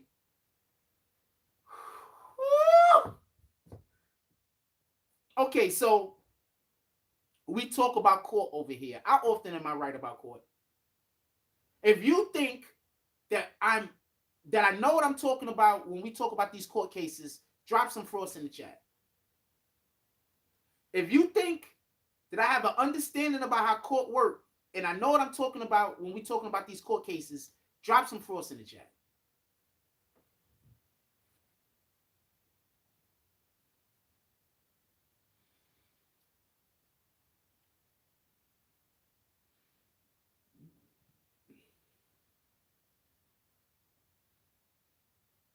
Drop some frost in the chat.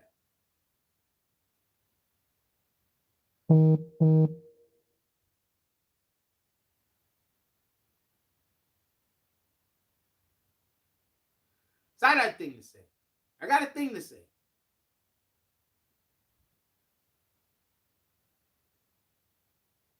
Just if you think I'm going to say what I'm going to say after I see some people reply back.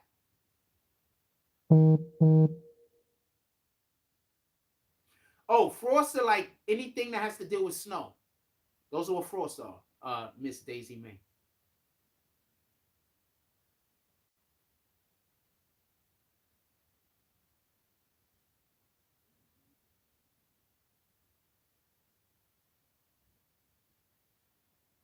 Frosts are anything that has to deal with snow. Drop some frosts in the chat.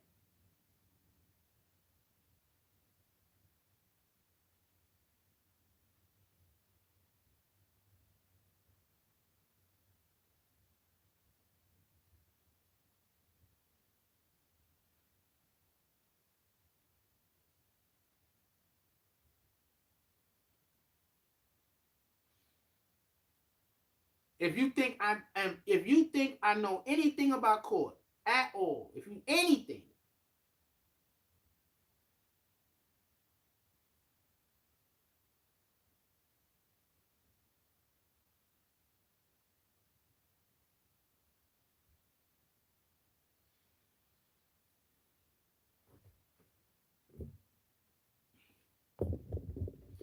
I personally think that the defense knows that they have to call Troy Ave because Troy Ave is the only person that could say he personally saw Taxstone with the weapon, firing the weapon.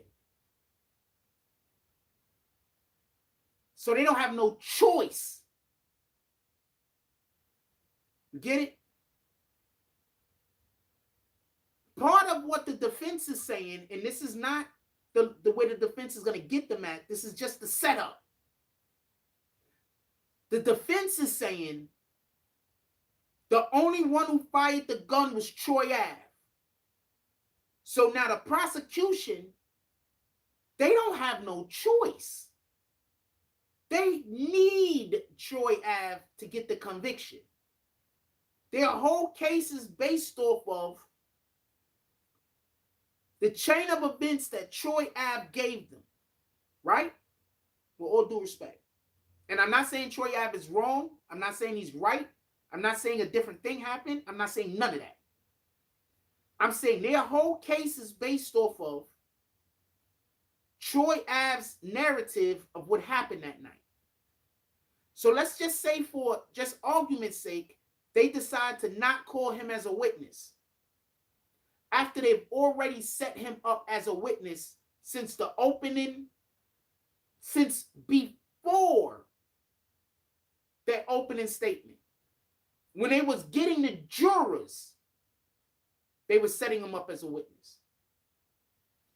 How do you think the jurors is going to feel if now the only alleged eyewitness is not going to take the stand? Guess who's going to be coming home?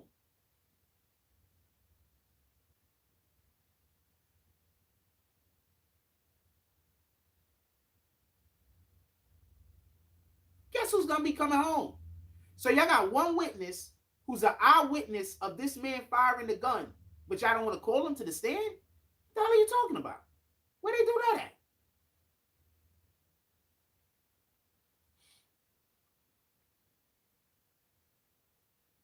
Now, did you see Troy Ave on Mav Hoffa? What makes you think that he can go on that stand and give the appropriate type of testimony that doesn't?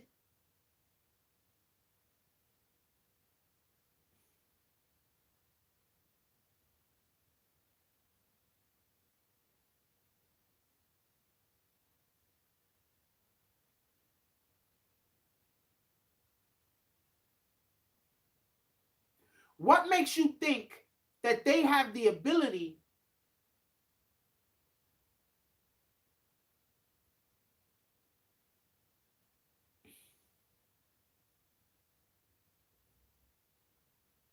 to guide him to go onto the stand and give testimony that does not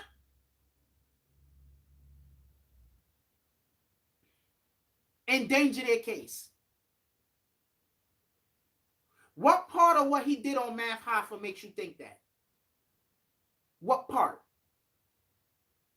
What part of whenever you've seen him speak about this case makes you think that he's going to be able to go on that stand and give testimony that isn't going to put a guilty verdict in jeopardy?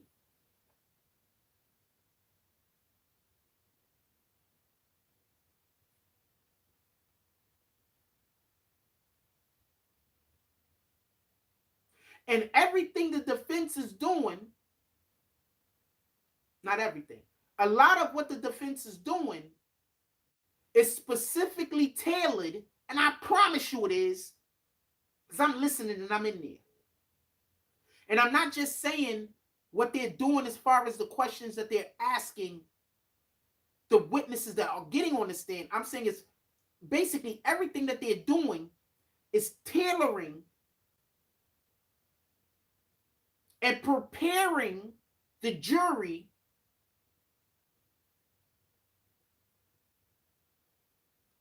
to be already susceptible to believe that these witnesses, these eyewitnesses and these cooperating witnesses are going up there to lie. Everything that they're doing is preparing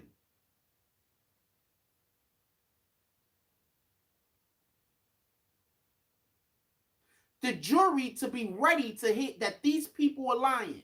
So what the hell you think is going to happen when Troy Ave goes up there and his testimony is inconsistent? What he's already said does not match up with the video surveillance. What he already says does not match up with the TMZ video.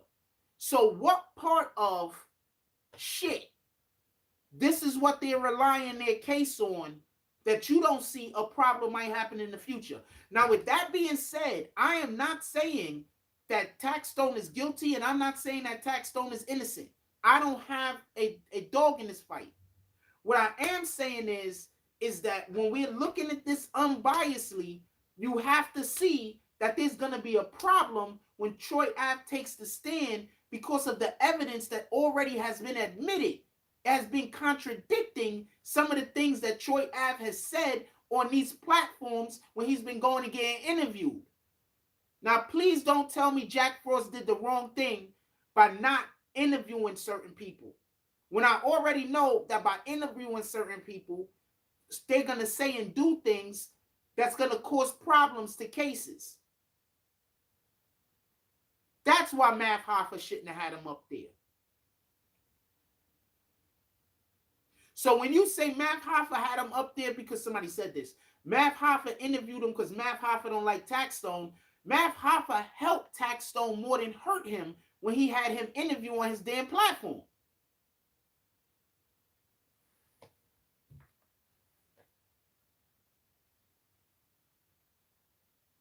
He helped Taxstone,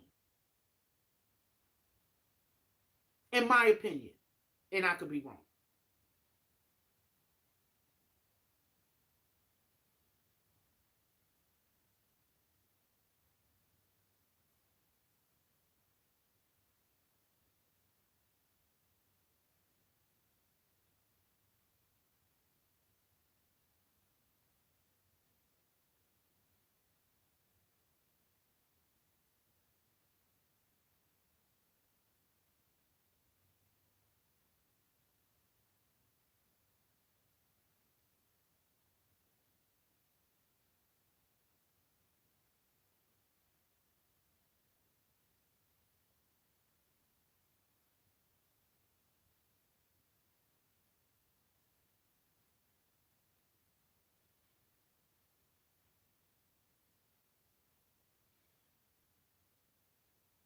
Do I think Taxstone is going to get off? People keep asking me.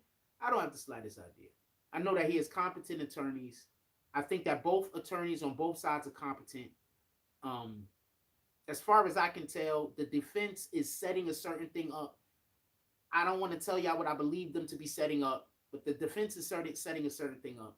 I think the prosecution is doing actually a really, really good job. There's been 3 days of trial.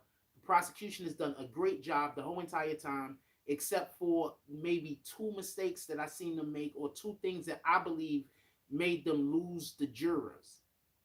I saw two things that they did that made them lose the jurors, and that's why I think that third day of trial was won by the defense. I saw two things that happened that third day of trial that it looks like they helped the defense, they helped Taxstone, or they opened up a lane for Taxstone's attorneys to be able to, get through the traffic stop. I don't know what you want to call it, the gridlock. Avon Blocko says they don't understand that part. No, they don't understand that part. He helped Troy Ave helped Taxstone in that Mav Hoffa interview, and I didn't even watch the whole Mav Hoffa interview. I watched enough of the Mav Hoffa interview to be like, yep, this was, what the hell?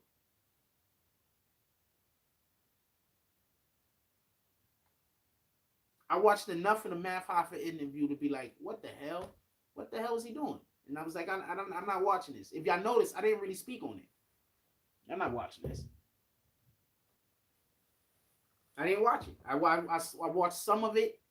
I watched how belligerent he was. I watched how inarticulate he was.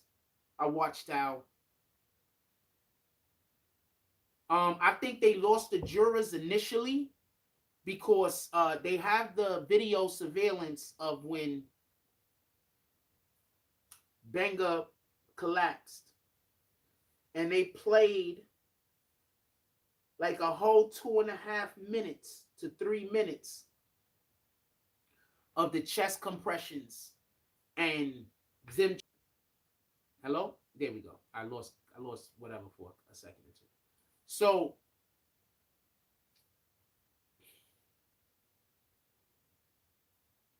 I just think, this is just my opinion. This is my opinion. Okay, so they were playing some of the video where they was doing chest compressions on Benga. And they had the jurors sit there through a whole 2.5, 3 minutes. And it felt like 10 minutes. So I'm looking at the jurors, and it looked to me like they lost at least 3 of them. Because there was just people that it was too much. It was just too much. It was just too much. With all due respect. It looked to me like they lost about 3 of them. And when I say lost, I don't mean the people were now Team Taxstone. I'm saying the people were engaged with what they were doing and what they were saying, and they were busy being receptive to the information in which they was given. And then at that point, I believe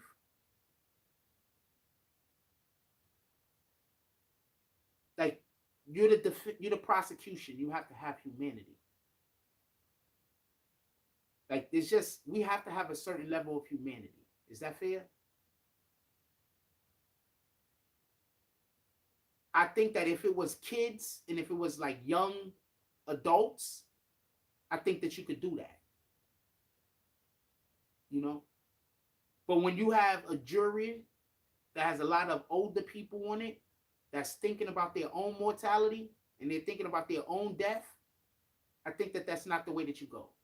I think showing it, and then you could have just, in my opinion, you could have just speeded up the video to shoot through it so that a minute and 30, that 2 minutes, 2.5 minutes, you don't play it for 2.5 minutes. You speed through it, and now, they see the action. They could see the time mark of how much time has passed, but you speed through that, so you turn that into 10 seconds, 15 seconds, 20 seconds maybe, instead of the whole entire 2-3 minutes.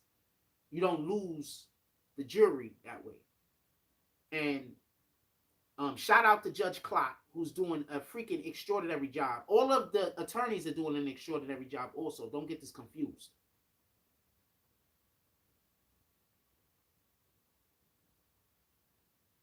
Don't get this confused. The attorneys are doing an incredible job. All attorneys, everybody in the room is capable and competent. Don't get this confused.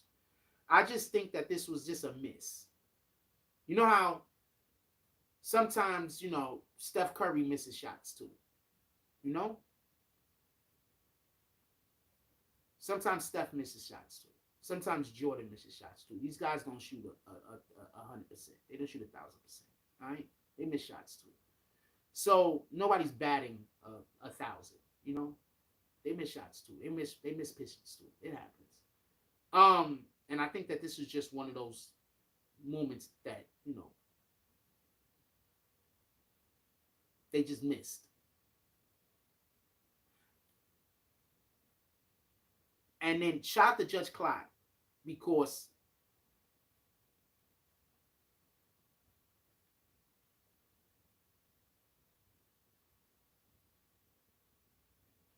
shout out to Judge Clyde because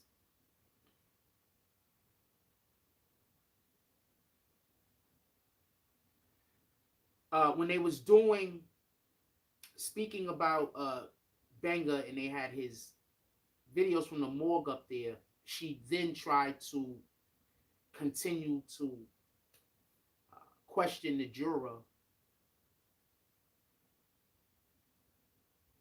while the pictures were up there, and Judge Clyde dubbed it and said, take those pictures down. So if you got all the facts in your favor, you don't need to do things like that. You understand? And there's some older people that was on the panel, and I just think it was a miss. That's all. These people are all capable. Every single person in the room is capable. Every single person in the room has done some extraordinary things. Like, not extraordinary, but you could tell they're capable. They're good at their job. Nobody's bad at their job. And this is just my opinion. Also, this is just my opinion. I could be wrong. But I don't think that... I think when that happened, that gave the defense team life. Because I'm pretty sure they noticed it. And that's when they came out after that, and they were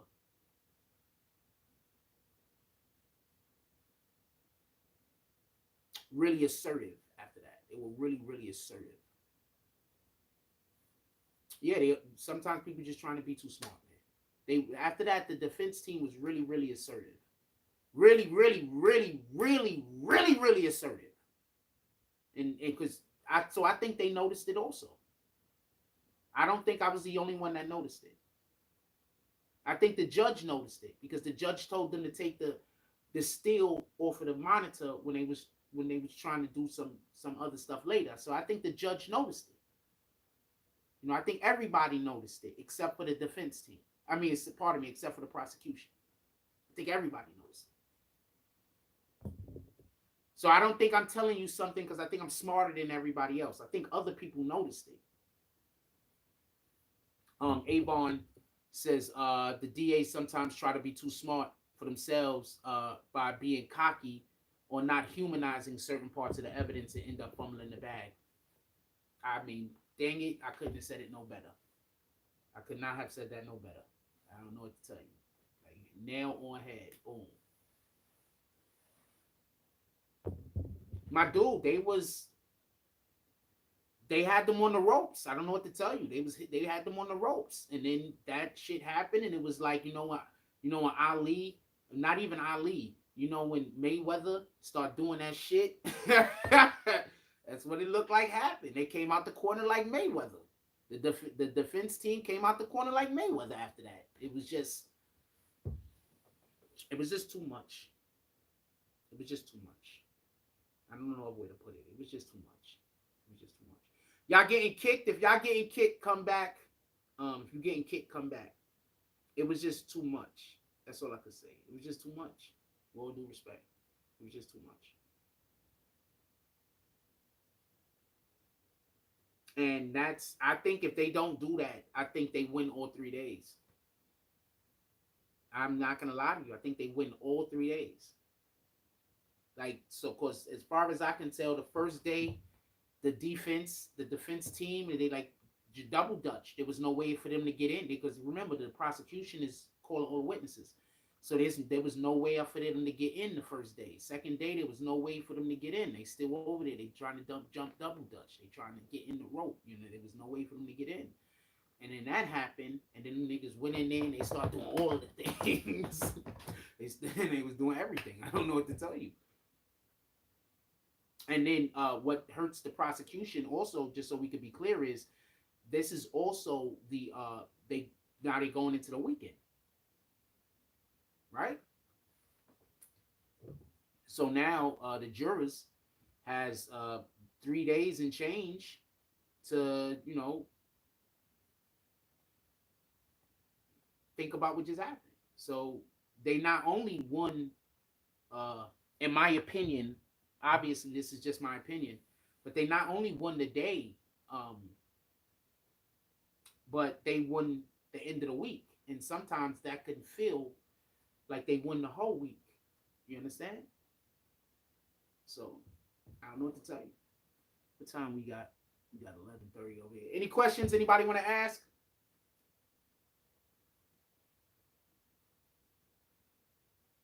Could have been stargazing on the DA part 2 of the video.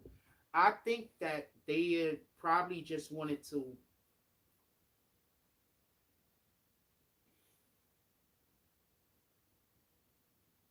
I don't know. Sometimes less is more. I guess that's the best way I could put it. Sometimes less is more. But like I said, this is just my opinion. It's just me, one other guy in the courtroom. I don't know what he said on it. I don't got the slightest idea. It's just me, one other guy in the courtroom. That's it. I don't know what he said on the matter. I don't got the slightest idea. I'm not questioning. Like I told you, I'm non-biased, man. I'm not. In the beginning of the video, we spoke on the prosecution's chain of events. I gave that ample time, at least 45 minutes, an hour. And then we spoke on, and that right now we speaking on the defense chain of events and the defenses from the defense's perspective. So anybody coming in now that might feel like I'm being biased, I'm not. In the beginning of this video, we spoke about it from the prosecution's perspective. That's what we do over here. We talk about it from both perspectives, right? So we spoke about it from the prosecution's perspective in the beginning of the video. And on this part of the video, we're talking about it from the defense's perspective. So that's all I'm doing. So I don't want nobody to feel like I'm being biased because I'm not saying all the things that you want to hear me say. It's not my job to want Taxstone to be free. It's not my job to want Taxstone to go to jail. That's not my job. It's my job to tell you what I see in the courtroom. That's my job. Just so we can be clear. That's my job. It's not my job to. That's not all that other stuff isn't my job. If you're getting kicked, you just got to come back. Hit that like button. It'll make it easier for you to re-find the video. Sometimes people can't find the video after they get kicked. Hit the like button. It makes it easier for you to find the video again.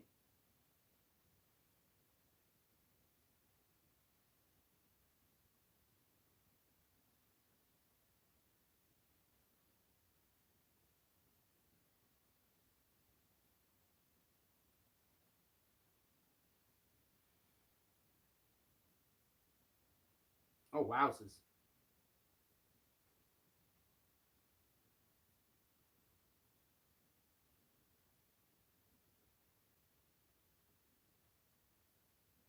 Nick's been doing that thing.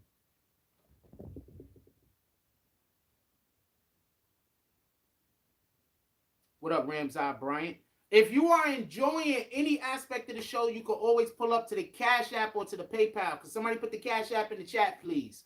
If you are enjoying any aspect of this content, if this is the type of content you want me to continue to do, you can always pull up to the Cash App, help support the platform. Somebody put the Cash App in the chat, please.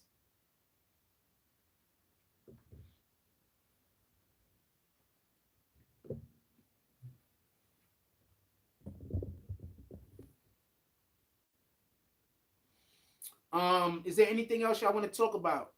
Show, I'm gonna go get lunch. So the show is gotta go get some grubs over here. So I'm about to get ready to go get lunch. Is there anything else y'all want to talk about? Do y'all think we should do a show in the afternoon? Maybe I'll do a show in the afternoon. Y'all think we should do a show this afternoon? I mean, I don't be knowing about the afternoon shows that much. You think we should do a show this afternoon? Put it in the chat.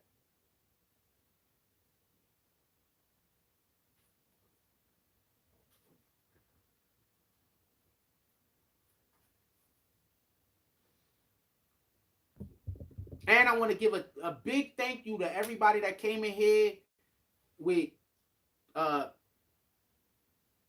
comments and content, comments speaking on the content.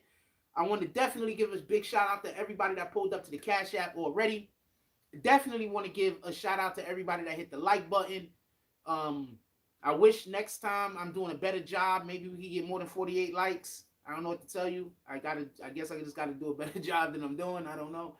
In any regard, is there anything else that y'all want to ask me before we get up out of here? It would be nice to get to like 50 likes and shit. Nice round number, but you know it is what it is.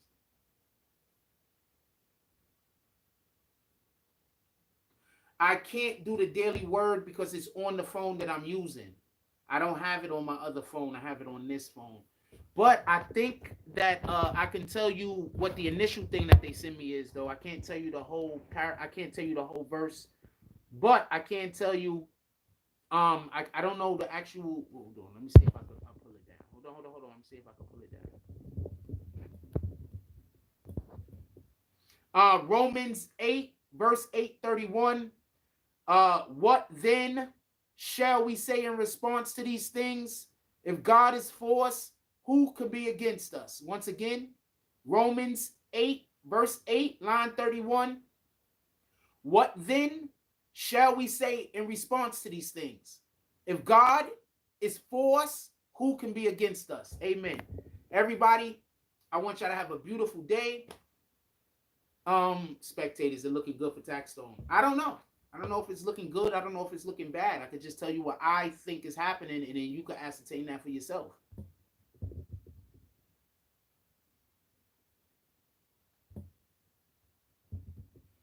Once again, Romans verse 8, line 31. What then shall we say in response to these things? If God is for us, who could be against us? Shout out to the Most High. Please go out there in the world today. Try to do some good. We need more good people out there in the world. We all know we need more good people out in the world. Be the spearhead for that in your community. We know we need more good people in the world. Be one of those good people. I mean, at least try. We have people out here in the world that all they do is think about evil all day. All they do is badmouth people all day. All they do is try to cause contention between this person and that person all day. Remove yourself from them conversations. Don't get into those conversations with these people. Allow for those people to talk about whatever they're talking about over there.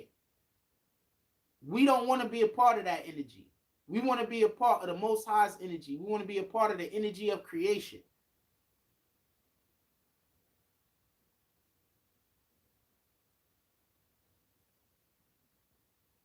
I don't have any advice for anybody that want to get out of jury duty. I think that if you get called to do jury duty, that you should be there. And if you don't have an actual reason for you not to be there, that you should do it. So no, I don't have any. That's it. If you have any actual reason for you to be, unless you have the only real reason to not do jury duty is if you have a real reason. And when you show up to court, you'll be able to tell them that real reason. Anything else other than that, you should be doing your jury duty if you're a juror that gets made, that makes it onto the panel. Period. I'm not, what you think I'm going to tell you how to do all of the tricky things so you could get over on people. This ain't that page. We not that type of page, homie. Yo, how are we going to read a word from the Bible and then somebody immediately asks me to help them try to get over on other people? What type of time is you guys on? Anyway, like, comment, subscribes. Join the notification gang. Hashtag Bronx Bombers. Let's get it. I love y'all. Take care of each other. Hug the kids for me. I haven't forgotten about you. And that's all I got on this one. I'm out.